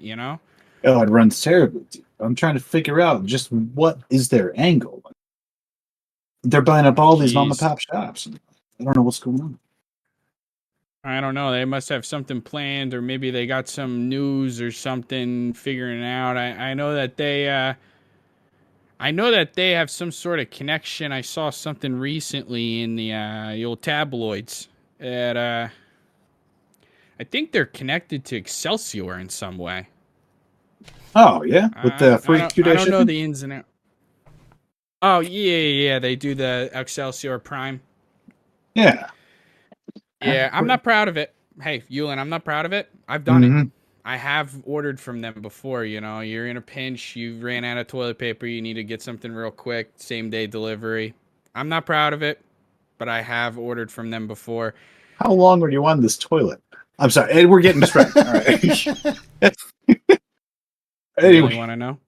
I don't. Please don't tell me, Okay, Jax. I won't tell you. Okay. Oh, but All right. how quick did the toilet paper get to you? I am It curious was about quick. that. Yeah. Yeah, like half an hour. I've been on the fence about getting in on it, but I don't know. That's how they get you. It's cheaper than the grocery stores. It's cheaper than a lot of the mom and pop shops can do. Rent is expensive in Sphinx City. So Mhm. I get why people would go to them, but I don't know. Criminy. Anyway, All right. I know that they're connected somehow. I don't know if it's just like, a mutual admiration between business owners or what, but I don't know. All I do know is that there's some kind of connection there. All right. But yeah, so you're working on those abduction cases. Yeah. There's a Oh, bunch of jeez. names involved that I'm trying to just make some connections for. This helps. They might be connected with Excelsior. Which tabloid did you happen to find that had any ideas? Oh, it's this online sort of place that I check out every once in a while. Have you heard of? It's really weird. It on its face doesn't make a ton of sense that this place would have its own like periodical, and yet it does. There's a bodega in the Chronomancy district called El Gato Bodega. If it's only paper though, they don't do anything online or anything like that. They just have like one of those little newspaper stands that you can, when you're at the register, kind of that last minute little purchase. Yeah, crazy. All right. El Gato Bodega in the Chronomancy district, you said. Yeah. All right. Yeah. Good to know. You'd be surprised at how many leads you can get from a good tabloid. Exactly. That's what I'm always checking out as many newspapers as I can, trying to get my my thumb on the pulse of the city. One day I want to be a detective. That's my goal. Hey, I you know wanna what? be out there solving crimes and doing the big stuff. Dad doesn't think I can do it, but I think I think I know what I'm capable of. You know what? You got the super tough fluff, made the right stuff. I think you can do it. Don't let your dreams be dreams.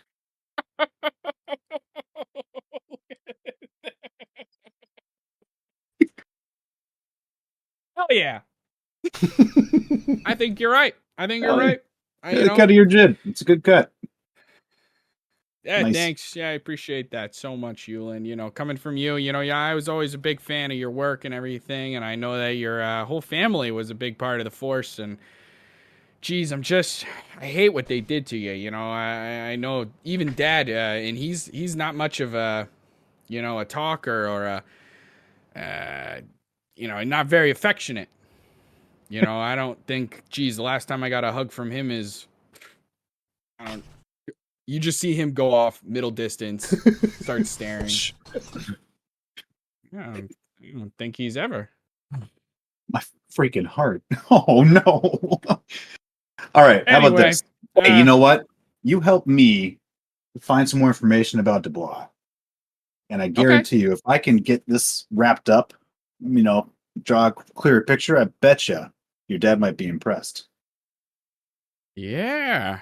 Maybe I can help you crack the case or anything like that. I think if we're working together, I think we could find out where those missing people went to and what's going on and what happened to them, and who kidnapped them.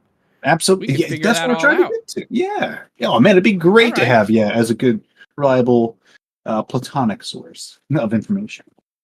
Of course. Yeah, hey, I get it. Hey, maybe we should come up with code names or something like that, We could really get into it, like secret agents or something. I don't know. Maybe I'm getting ahead of myself, but it's crazy that you bring this up too, because I think just today over the horn they were talking about some of the detectives were heading down to the zoo. They said that they might have a lead or something like that. Some kind of alarm was tripped, they said, as they were leaving the precinct. Zoo.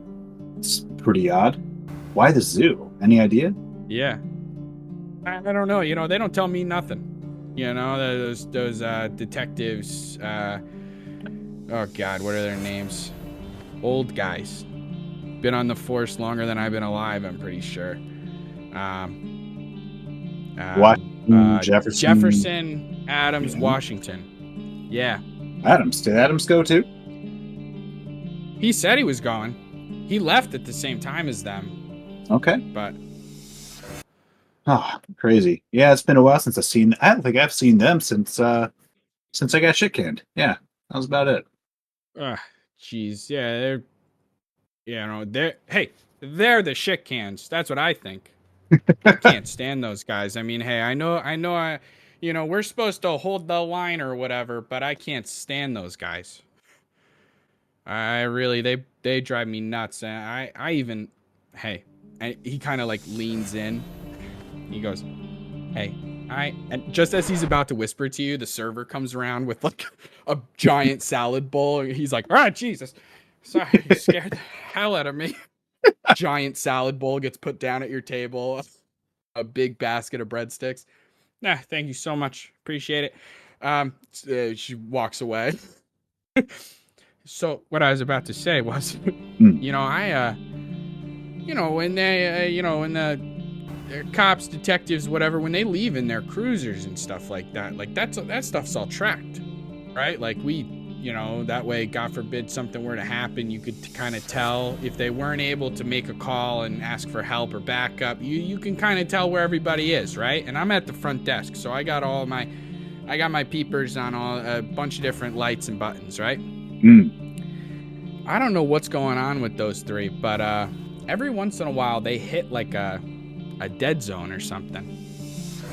It's weird because I've never really like spent the time. I got other stuff I'm doing. I've never really spent the time on like following them from A to B and where the dead zone happens, but they pop off the map at a certain point. Any little bit helps. If you're maybe sometime when you have time with the precinct, Yeah. Would you be willing to maybe take a look into that and see? Because I don't know. It's not like I have a grudge or anything. Like I'm not going to go post stolen, go back to the precinct. No, I'm back. No, I'm not going to do that. Right. They're not my favorite people either. And I don't know. I've got a hunch. That's all I'll say now. For now, though. Okay. Hey, I got it. I got it. Oh man, it's good to see you. It's been so long. Yeah. This has been great. Yeah. I really appreciate you reaching out. It's been a long time, and geez, I'll take any excuse to meet up with a friend and talk shop. I really appreciate it. So this has been great. You're good people. You're good people. I miss this.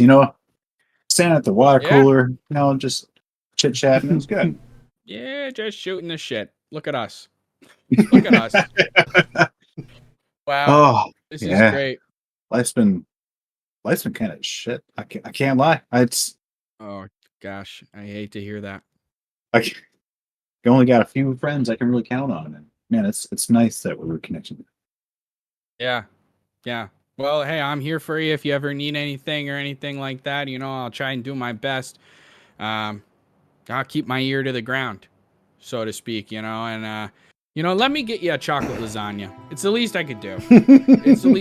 Let me get you a chocolate lasagna. They got a cake here. It's layers and layers of just chocolate and other shit. And they call it a lasagna. It's not really a lasagna. There's no pasta to speak of. But it's the Olive Yard, so I guess they're allowed to do that. I don't know. Sounds like it'll go real well with some meatloaf from the belly. Which, speaking of, where is the meatloaf? Great question. Around that time. We're going to say that the rest, unless there's anything big you want to bring up, Uland. Oh, I think I'm good. Okay, cool. I don't want to cut you off if you have other stuff to ask or anything like that. Oh, no, maybe I'll get lost in some lasagna, some chocolate lasagna. Maybe I'll get lost in some leopard's eyes. Who knows? Who knows? Hey. Yeah, the two of you have a great time talking and bonding and coming up with some ideas and discussing the case. You're doing the best you can to kind of like make sure that Jax doesn't put themselves into a dangerous situation or anything like that, right? Like not putting their neck on the line or anything. But you have a great time. You have chocolate lasagna. You have meatloaf. Straight up, the meatloaf's not that good. Yeah, it's like it gets the job done, but it's. I could call this meatloaf, but I don't wanna. Yeah. And with that, you say your goodbyes to Jax. Jax makes sure to exchange phone numbers with you, so you have Jax's number in your cell phone and vice versa and stuff. Good deal. And he tells you, listen, if I find anything out, I'll let you know. And you part ways.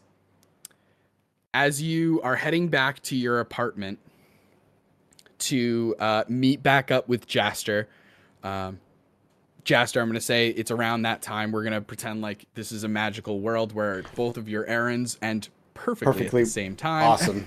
And you link up magically.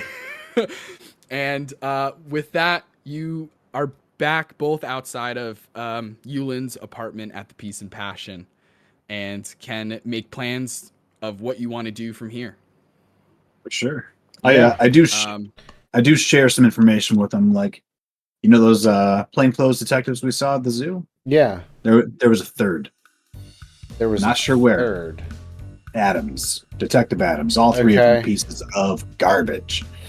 So I've actually got some interesting dirt on Detective Washington myself. He's been talking to Monotream.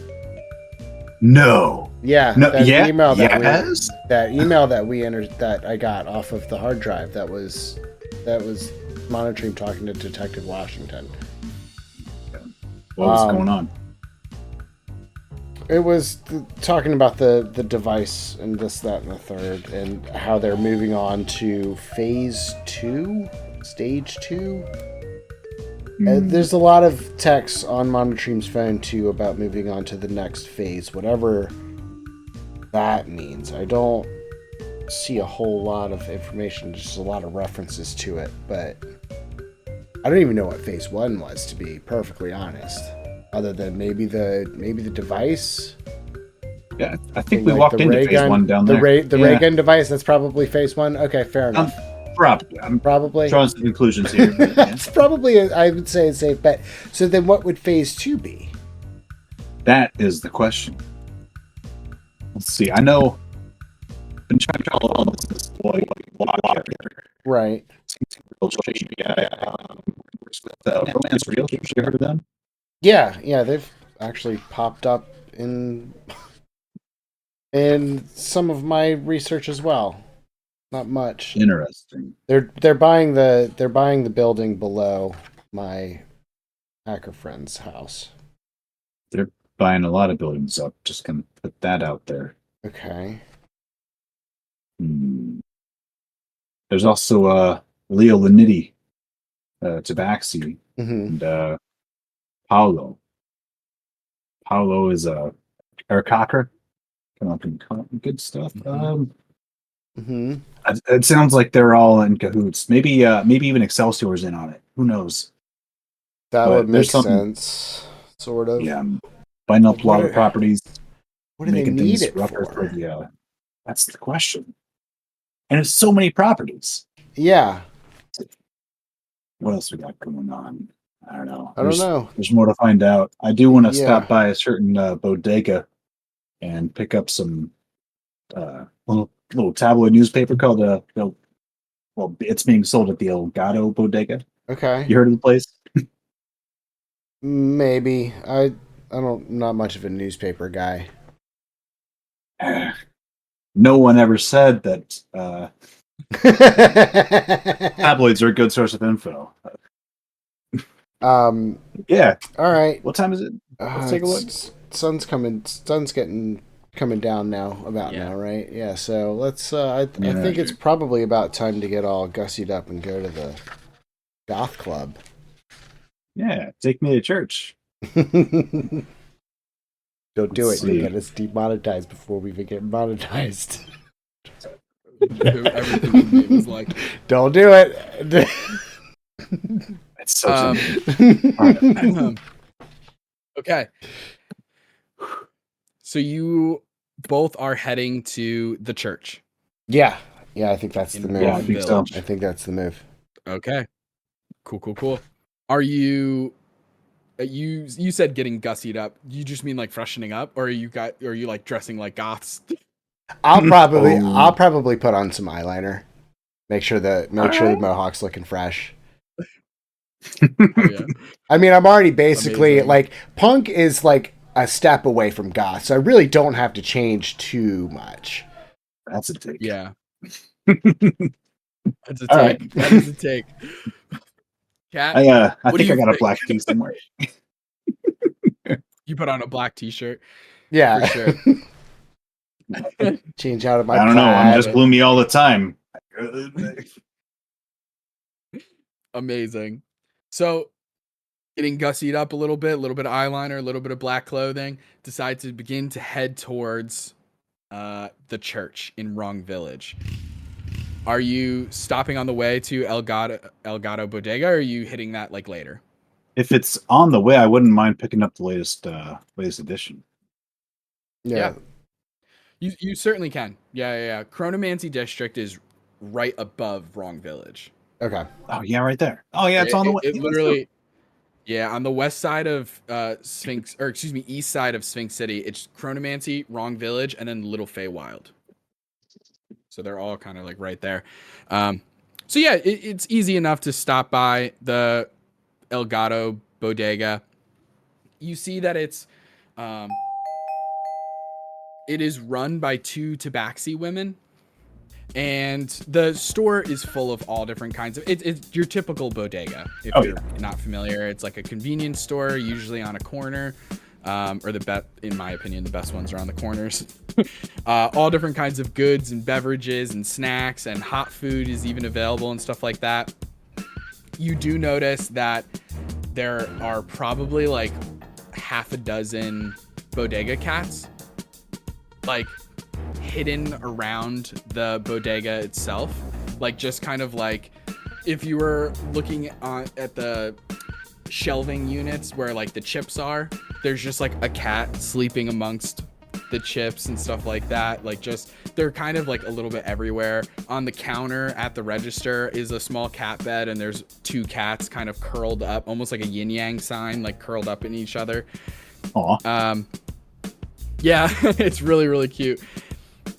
And easy enough. Right by the front is just a little newsstand that has several different newspapers. There's the Honey Tongue, there's Sphinx City Times, there's and then at the very top, they like intentionally put it at the top because it's their own.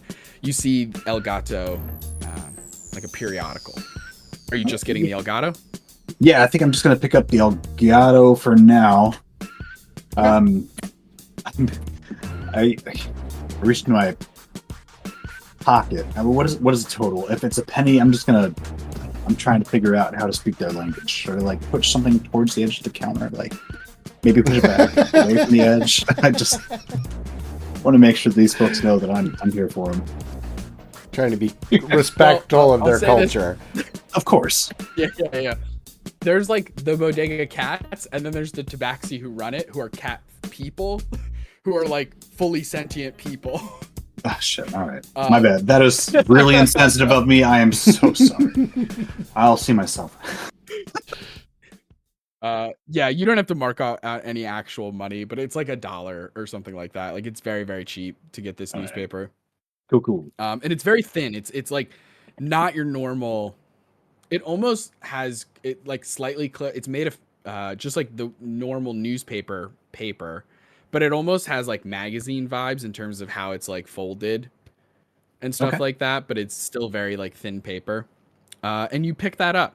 As you grab it, you see on the front is a mention of the like main headline, I guess, like front page news, if you will, is about another sighting of the Mothman.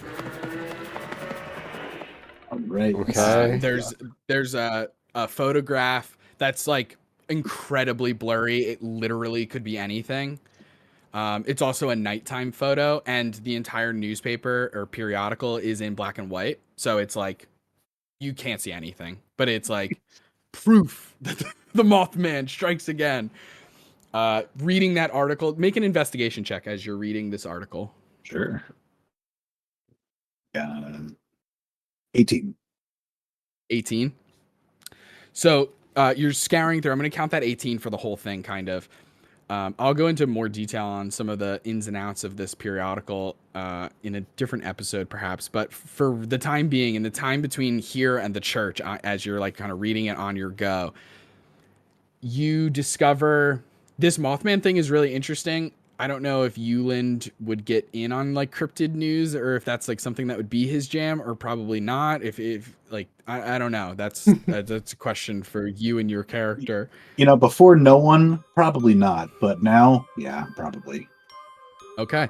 Almost all mentions of Sphinx City's Mothman have him as this sort of vigilante figure.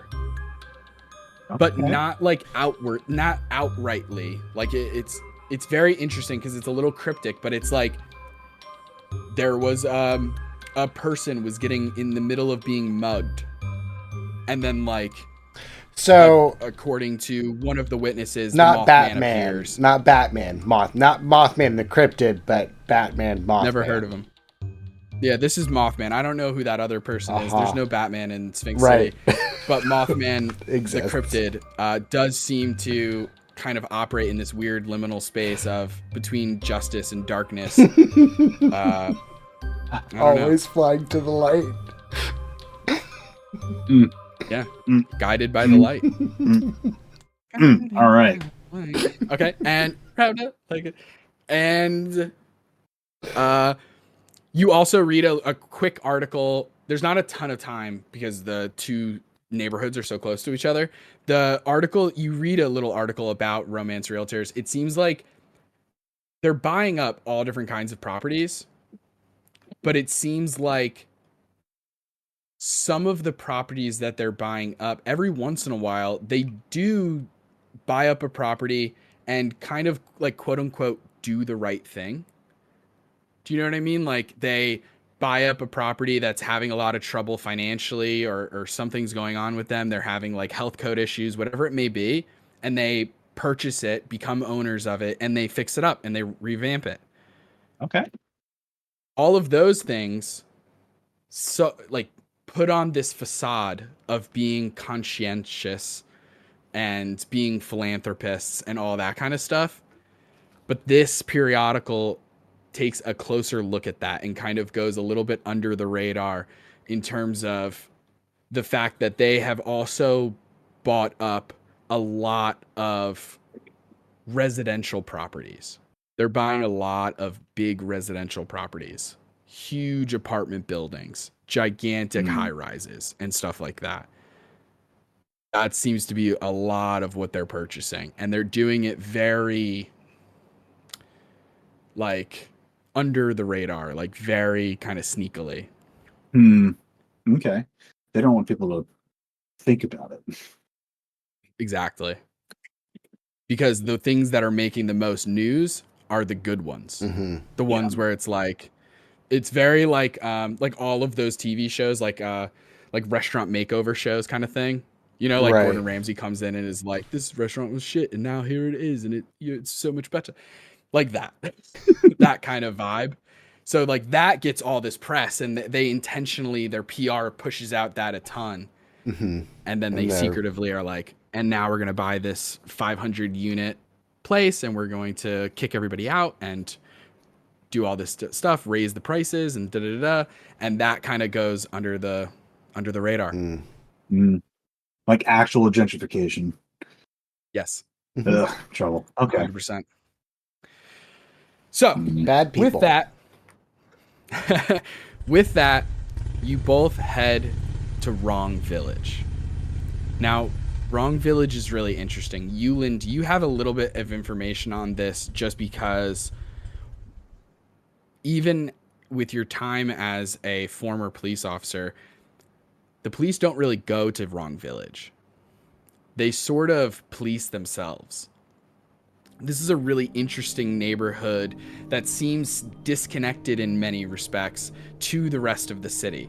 You know that, and Jastor, it's possible you would also know this just because, I mean, I don't know exactly. I guess that's a question for you to decide if Jastor would be familiar with Wrong Village in any way.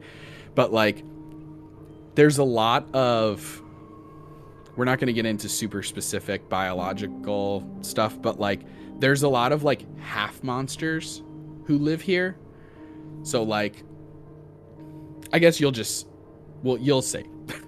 So as you enter this village, you see that it's there's not a lot of people out. It's very like, it's much slower. A lot of the buildings look like they're sort of like in shambles, or kind of like some of them have boarded up windows, and it's very quiet in this part of Sphinx City, with the exception of you can hear the bass of the church.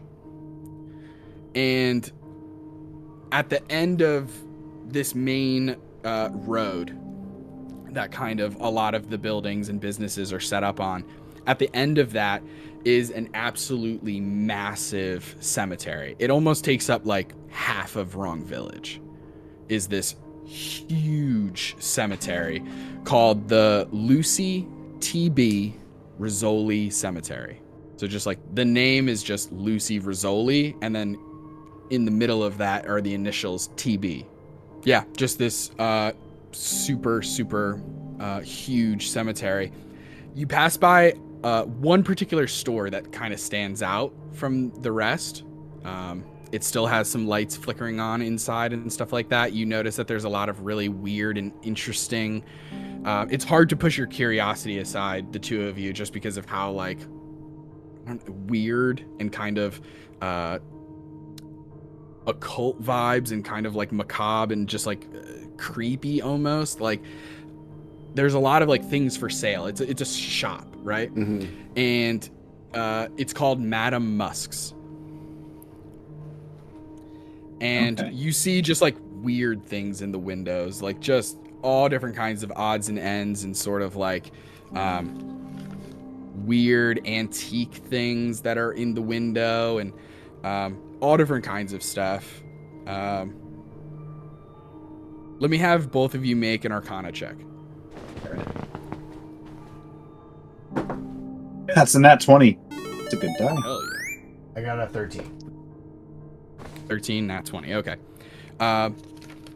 With a 13, I'm going to say, Jastor, you notice there is like a lot in the window. There's like a whole, what almost looks like a medicine cabinet full of vials and little potion bottles of various colors and items on the inside and stuff like that. Like you see a bunch of vials that just have living maggots inside.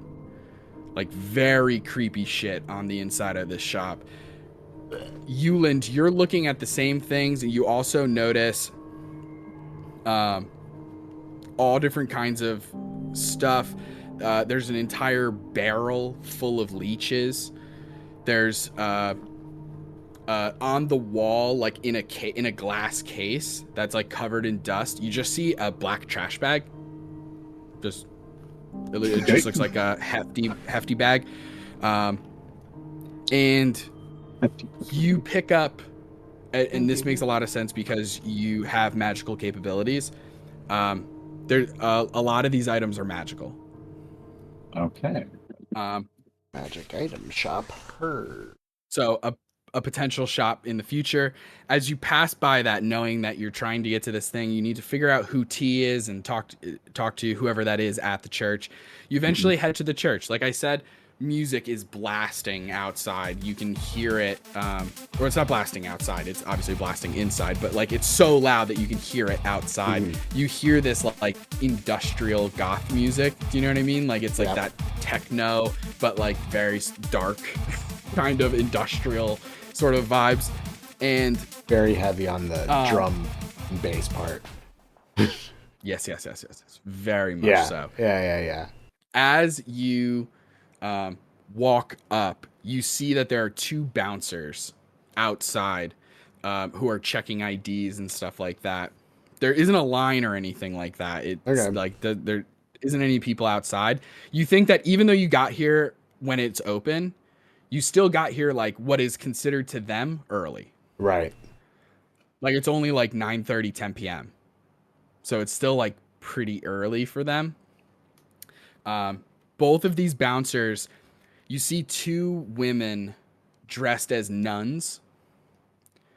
They have like glowing red eyes, paper white skin that has these black veins that just kind of go through it, like spidering out from their eyes, and black lipstick.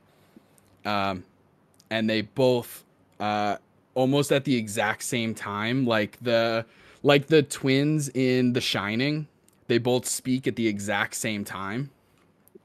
I don't want to go here anymore. You approach, and they both look at you at the same time with the glowing, piercing red eyes, and look at the two of you and say, "Welcome to the church. ID," and hold. Each of them holds a hand out. Okay. I hand out my ID. Yeah. Yep. I'm not going to pick They a take fight with it, the bouncer. look at it, look at you, hand it back, and then you see each of them, because they're kind of on either side of the front door, each of them like reach forward, grab one of the doors. It's like double doors. Mm-hmm. Each of them grabs one of the handles and opens it up, and opens the doors and lets you inside. And as soon as the doors like crack open, the music gets that much louder. Yeah. Just like And blowing the two of you, it's loud. The two of you enter the church. As you enter, it has this very strange, like, obviously they're playing into the name of it, right? Mm-hmm. It has this very interesting feeling where there's a lot of stained glass windows that are almost like all red, like all of the glass is red. Right. And there seems to be, they're not even like connected to the outside walls. They seem to just be like features, if you will. And there's like some kind of like light fixture behind the stained glass that pushes through an artificial beam of light through the red stained glass, casting these like red beams of light across the dance floor and the seating area that has like a lounge area where people can sit and talk, I guess, even though it's so freaking loud. There's a huge wraparound bar. You see a massive dance floor. And then there's a DJ booth that's kind of raised up a little bit, sort of in the back. Let me have everybody make perception checks first. These ones have been on the bench for a while. We're going to see. Not bad. 18. 18. Uland, what'd you get? I can't hear you. Sorry about that. Got 13. Correct. 13. Okay. Okay. So with a 13, here's what both of you say, and then I'll go over the 18 stuff. So first you see behind the DJ booth with like doing that thing. I actually have headphones right here. Doing that thing where it's very like this. Do you know what I mean? Like very. Oh yeah. Yeah. Is a full, just a skeleton. Like a, I don't know how. It's a straight up skeleton. A skeleton. Just straight up skeleton is mixing the songs and stuff like that. DJ a couple Boney of times boy. when you close, actually. There's a couple of times where like songs switch, and you know how it does, like a lot of times on like hip hop tracks, especially, it'll say the DJ's name kind of thing. Yeah. It does that, and you just hear like DJ Bone Powder. Nice. Nice. You also see there's only like a handful of people who are already here. There's probably like maybe like 10, 12 people here right now. This place could fit so many. Mm-hmm. You could fit over 100 people here probably easily, but there's only like 10, 12 people here. In terms of like customers, or at least you think they're probably customers. Like some people are dancing, some people are sitting down talking to each other and stuff like that. You see a man and a woman speaking to one another. It's interesting because the woman has this like very, very light blue, almost white skin. And she's talking to this guy who has like dark green skin. The guy with the green skin has a lot of stitches all over his face, and you see that like there are parts of his flesh that are kind of like missing. He has like zombie vibes to him. And the girl, as she's talking to him, somebody walking past like accidentally bumps into her, and she like goes and like as she bumps forward, her arm accidentally goes through the zombie guy, like incorporeally. She's like essentially a half ghost. Okay. So there's like moments where you can kind of see through her, but it's like not 100%. It's like very slight. You see behind the bar is a guy who's just like a bartender, essentially, who's shaking up drinks and stuff like that and pouring martinis and cocktails and shots and all different kinds of things. You catch ever so slightly, like just a moment when he's talking to a customer, and he like flashes a smile, and you see that he's got two massive fangs, and like kind of red eyes, not glowing like the nuns. Which, by the way, you also see there are like 4 more nuns, and they all look identical. There's like one at a back archway that seems to go to the bathrooms and stuff like that. There's one by the bar.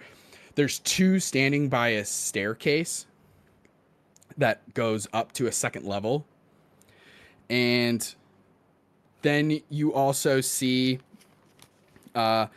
sitting at the bar, there's like a small rat guy.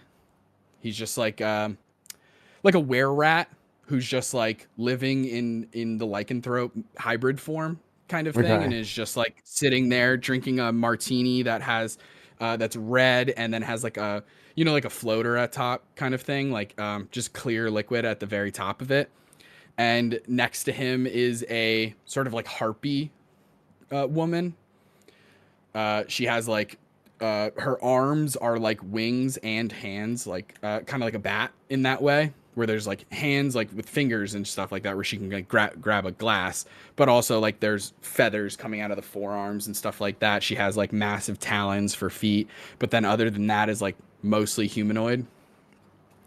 And yeah, what are you guys? Oh, and then with the 18, Jastor, you notice that staircase goes up. You're looking around the place. You don't see like a balcony or any second floor that seems to be open to customers. Right. As you sort of like just casually sort of go in that direction, not to like make it seem like you're gonna pass the nuns or anything, but like just kind of looking off in that direction, you do see that upstairs there's a hallway and a couple of shut doors. It does look like business space, if you will. Okay. What would you guys like to do in the church as the music is thumping? Couple things. Maybe involving a harpy, but I'm not going to say that. First things first, I think I'm going to get a drink. That sounds about right. Yeah, let's go up to the bartender. Okay. You guys head over to the bartender. Has like black hair, kind of shaggy, but still pretty short, and has a bunch of tattoos all over his neck and arms and stuff like that. Has these like massive fangs, like I said. You can see them easily when he speaks. His eyes just look like, people have brown eyes and blue eyes. He just has red eyes. Like they're not glowing or anything super crazy like that, but he just has red eyes. And he's like shaking a drink for one person. Yeah, how's it going? How can I help you two? I just raise my finger and say old fashioned. All right. I can do that for you, no problem.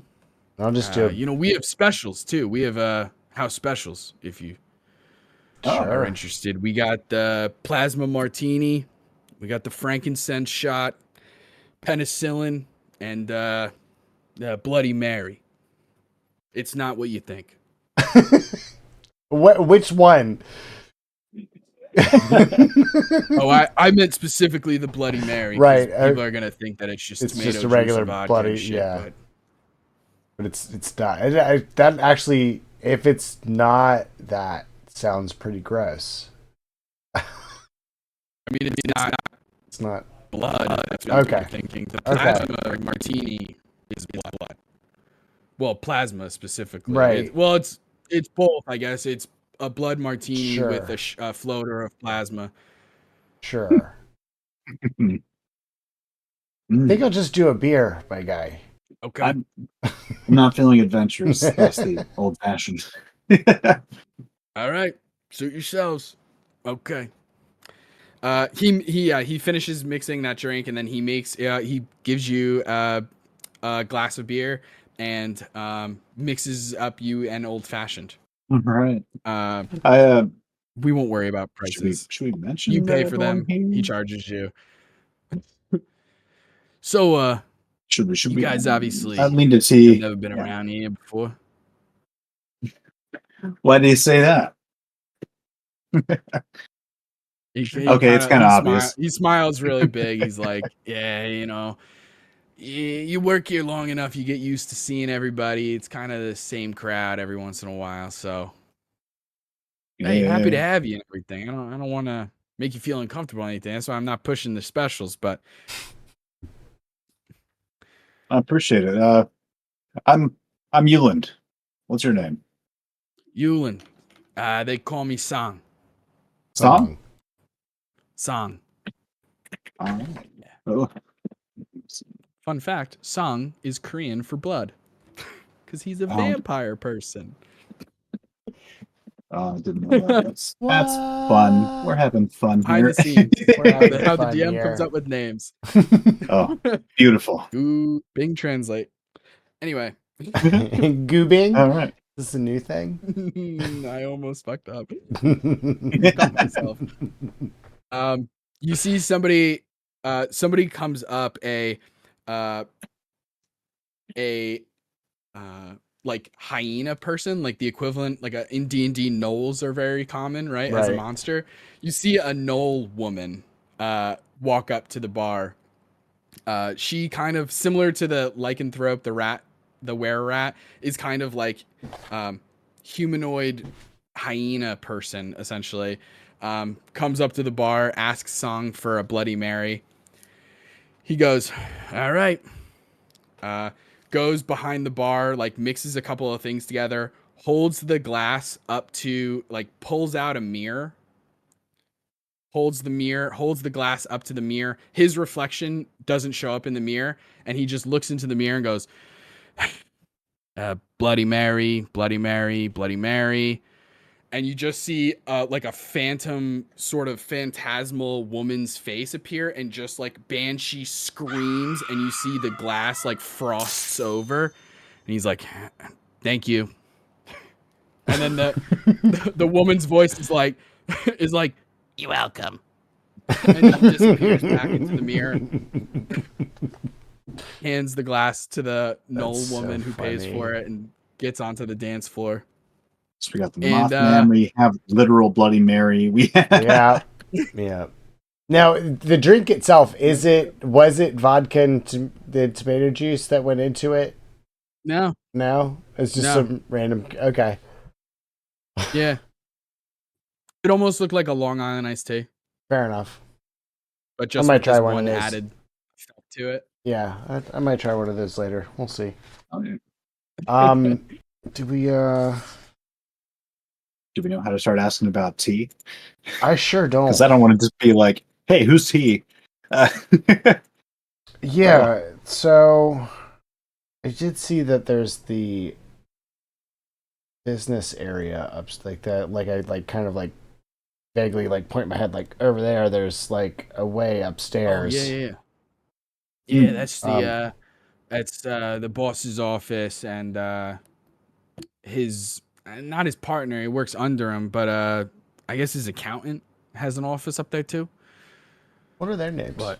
Just out of curiosity. The accountant's name is Mr. I don't know his real name. I mean, this is just what he goes by, but Mr. Miedo. Okay.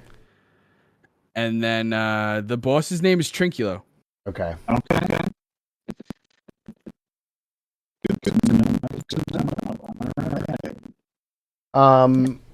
Mm-hmm.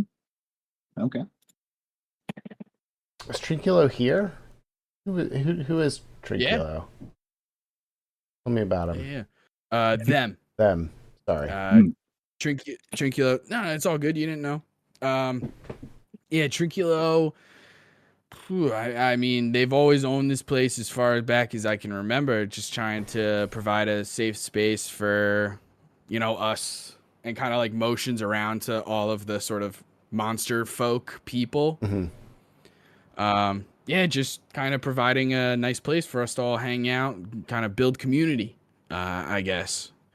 Little chaotic, little strange at times, but has always been good to me, so I don't complain. I don't ask too many questions, You haven't heard anything about someone trying to buy this place out, have you? No. That's good. No way. I don't think so, at least. I mean, not that I've heard of. I mean, you're more than welcome to ask Trinculo. I mean, they're just up in their office right now, and we just opened. We're not very busy right now. If you want, I can. That would be awesome. Honestly, yeah. Give him a buzz. I kind of love like the sense of community. Man, Trinculo sounds like they really know what they're doing about keeping things local. Yeah, are they available for a conversation? Yeah. Let me check. Reaches under the bar, pulls out the most old-timey phone you've ever seen in your life. Like, nice. Has like the part for your talking, and then like holds a thing up to his ear. Oh yeah, old school. Okay. Yeah. Hold on. All right. Yeah, Trinculo. How's it going? That's Sung. I know. Yeah, I got two gentlemen down here who are interested in talking to you about the community that you're building here and everything like that. Seem like nice people. Haven't been to the church before, I don't think. Send them up. All right, we'll do. All right, bye. Yeah. Go on up. Tell the nuns that Trinculo said it was okay, and if they give you any grief, just point in my direction. I'll give you the thumbs up. Okay. Thanks. All right. You ever just ask for permission and get it? It's weird. It's wild. As we're walking away, just wild. Like, look at each other like, it's okay. We had to literally break into the last place. I know. Still feel bad about that, but man, there's some shit going on. Yeah, Let's go talk to the Trinculo. Like, yeah, just so we're on the same page. Probably T from that letter, right? 100%. Okay, 100%. As soon as they said it was a Trinculo, I was like, oh, that's it. Got it. There it is. Yep. You both head towards the nuns. You tell them that Trinculo wants to meet with you and that you have a meeting with them and everything like that. They let you by, no problem. They kind of like look at each other and they just kind of like shrug and they're like, whatever. And they let you past. A little interesting for bouncers not to take, or bouncers and or security to not take like an extra step. There might be a reasoning behind that. You're not 100% sure, but they just let you by. Right. You head up the stairs down this hallway. There's one closed door off to the side, and then there's the main office that is open. And as you approach and enter, you see sitting behind an absolutely lavish, like mahogany, dark wood desk, a massive chair behind it with red velvet, gold inlay and stuff like that, is an individual who has bright, like Kelly green, bright green hair that looks like it's perpetually wet. Like it just looks like it's like slicked back, but it doesn't necessarily look like gel. It almost just looks like they just came out of the water, kind of thing. And it just like constantly, it's kind of long, like just past their shoulders, just past it. They're wearing bright red lipstick, like massive eyelashes. They have their feet up on the desk, like crisscrossed, you know, like Naturally. leaning back with their legs up. You see they're wearing like fishnet leggings with these massive platform heels on, and has like a corset on. Looks very much like the Joker mixed with Dr. Frankenfurter. Nice. Getting Frankenfurter vibes.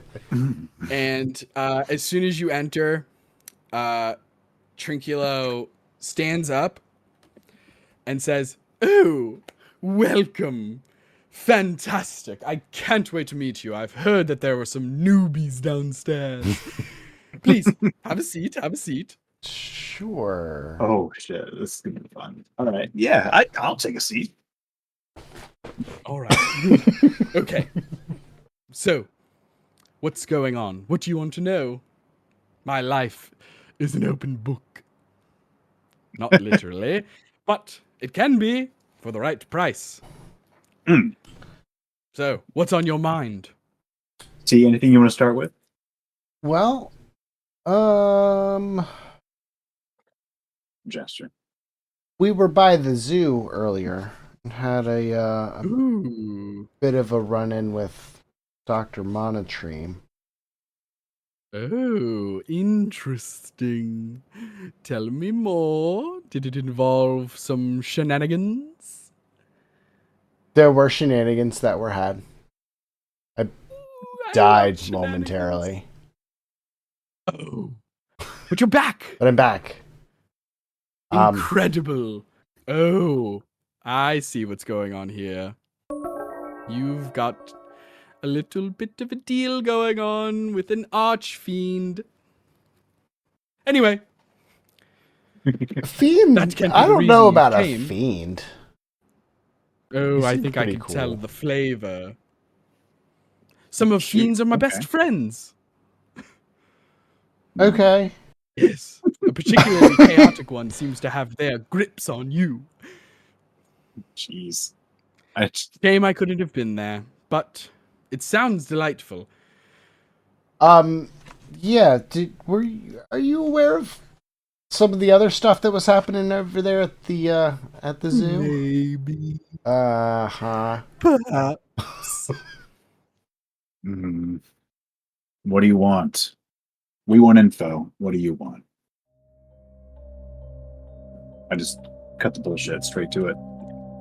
You see Trinculo lean forward and sort of rest their head on both, exactly what I'm doing right now. I keep forgetting that we're on camera. I can just be like, he does this.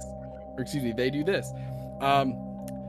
Does this, and Trinculo's voice drops and goes, "Now we're talking. Finally. Well, here's what I would like. I would like to know exactly what you want to know. That's the first thing.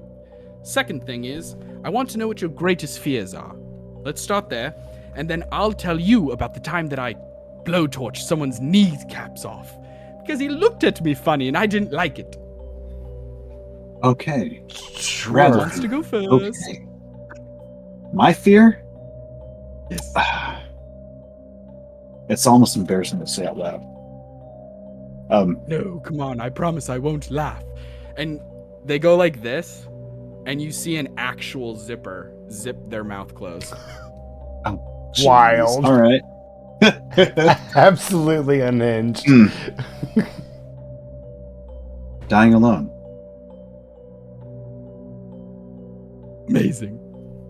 It's you wouldn't think someone like me, all rough in appearance, would have a fear like that, but it keeps me up at night. Sometimes the prickliest of fruits are soft on the inside. That's what I've found. Like durian. Oh, yeah, durian.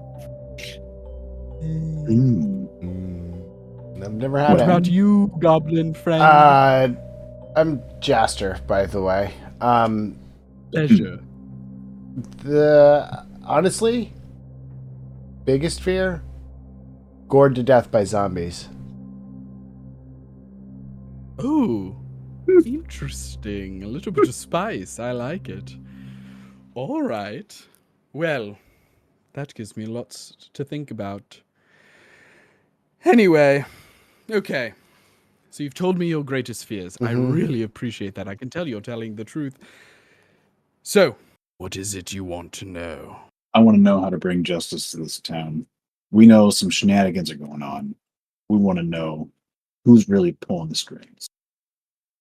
Yes, you want to find the puppet master. Well, I'm sure you've already found out that Dr. Monotream is but a pawn on this chessboard called capitalism. The real question is, who is the queen and who is the king? Right? Absolutely. Interesting. See, I'm on a different board altogether. I'm sort of a gin rummy sort of person. But here's the deal. I know that they had a bunch of police officers in their pocket. Isn't that interesting? Specifically detectives, as a matter of fact. Yep. You mean the police are in on it? No. Well, I'm so surprised. Oh, but it gets better. It gets so much better. Tell me, are you familiar with how certain subsidiaries worked, where sometimes an organization can funnel their funds into a sort of entity, and Like then crypto? use that entity to send money over to somebody else? Like what? Like crypto? Yes, it's sort of. I actually have no idea. I don't know how. Somebody came around asking about it. No, I still don't know how it works. I don't. I'm just, it's kind of one of those things. I just keep throwing it out there, and hopefully I'll make the right connection some point. One day. So, here's what I know. I'll give you one little tiny piece of information, and then you do something for me, and then I'll give you much more information, all right? First piece of information. Who are the three detectives who are in on this sort of, this little scheme? These planners? We have names of three There are individuals. three of them. Yes. Jefferson, Adams, Washington. Yep. J-A-W. Oh my. Does the word love mean anything to you? I mean, when I think of love, I think of romance. Right. Okay. Okay. Maybe I was Okay. A missing lot of things are falling in now. All right. Oh, do you, both of you mind? It seems like you've got a lot going on in your heads. Do you mind if I just take a 10-second break really quickly? I just have to do something. Sure. You don't have to go anywhere. Everything's fine. All right. One You do moment. you. Pulls a drawer out, takes a handful, reaches into the drawer, pulls out a handful of rubies, does one of these things and rubs their hands together, and you just see them turn into dust in their hands, and then sprinkles them over like LeBron James style, just does one of these, sprinkles ruby dust over themselves, and you see their entire outline begins to glow red, and then two cells splitting apart like mitosis. You see Trinculo split into two Trinculos. Oh dear. And goes, whew, all right, now I have a partner. I was just doing that later. We're going to have sex. Me and me. Wow. But that's later. Sure. Yes, I know. You started talking about your fears and I got excited. Here's the deal. Whatever does I it want to for tell ya. you more information. But it seems like you've already gotten a lot of information just from what I've already said. So here's what I ask for. Bring me back the badges of those three detectives. If you can do that, then you're worthy of more information. Now, by bring you the badges, do you mean just the badges? I just mean the badges. Just the badges. Okay. Trust me, if I wanted their heads or their fingers or something like that, I would have asked for it. Fair enough. Trust me. I have a sneaking suspicion that You all are about to go on a little adventure. And I don't think you're very well equipped for it right now. It seems like you've just undergone a battle and haven't had a chance to sleep. I hate that for you. Very true. It would be nice to take a decent sleep, maybe at least All 8 right. hours. Well, unfortunately, there's no time for that. So, Right. each of you needs to take one of these. Hands you each a purple and yellow pill. Sort of a long rest in a quick swallow. Oh dear. Master, you immediately Yeah. receive all the benefits of a long rest. Oh yeah. Nice. And me, Uland, are you taking the pill? I will totally take. Taylor Yeah. actually mimed taking the pill. That's why I said that. But Jeez. All right. You know what? Yeah, I'll do it. okay. It's a club. why not? You see Jastor like immediately like wounds are being closed, like just instantly looks 1,000% better. You go ahead and take that pill. You also receive all the benefits of a long rest. You're back Nice. full hit points, spell slots, and the 9 yards. And then Trinculo leans forward again and says, "So we don't get the best reception in the church, but I imagine that you both probably have a voicemail that you should be listening to. Okay. And Do you want me to It's hit at the button? this time, please hit the button, my friend." Hey y'all, this is Belkor. Make my way to the subway down the street here. It's been abandoned for a bit. While I was in the burn ward, I got a strange text from someone saying that they have some info on this case that we're working on. Since it is the subway, I might be losing my signal here shortly. Make my way in now and what? Wait, who?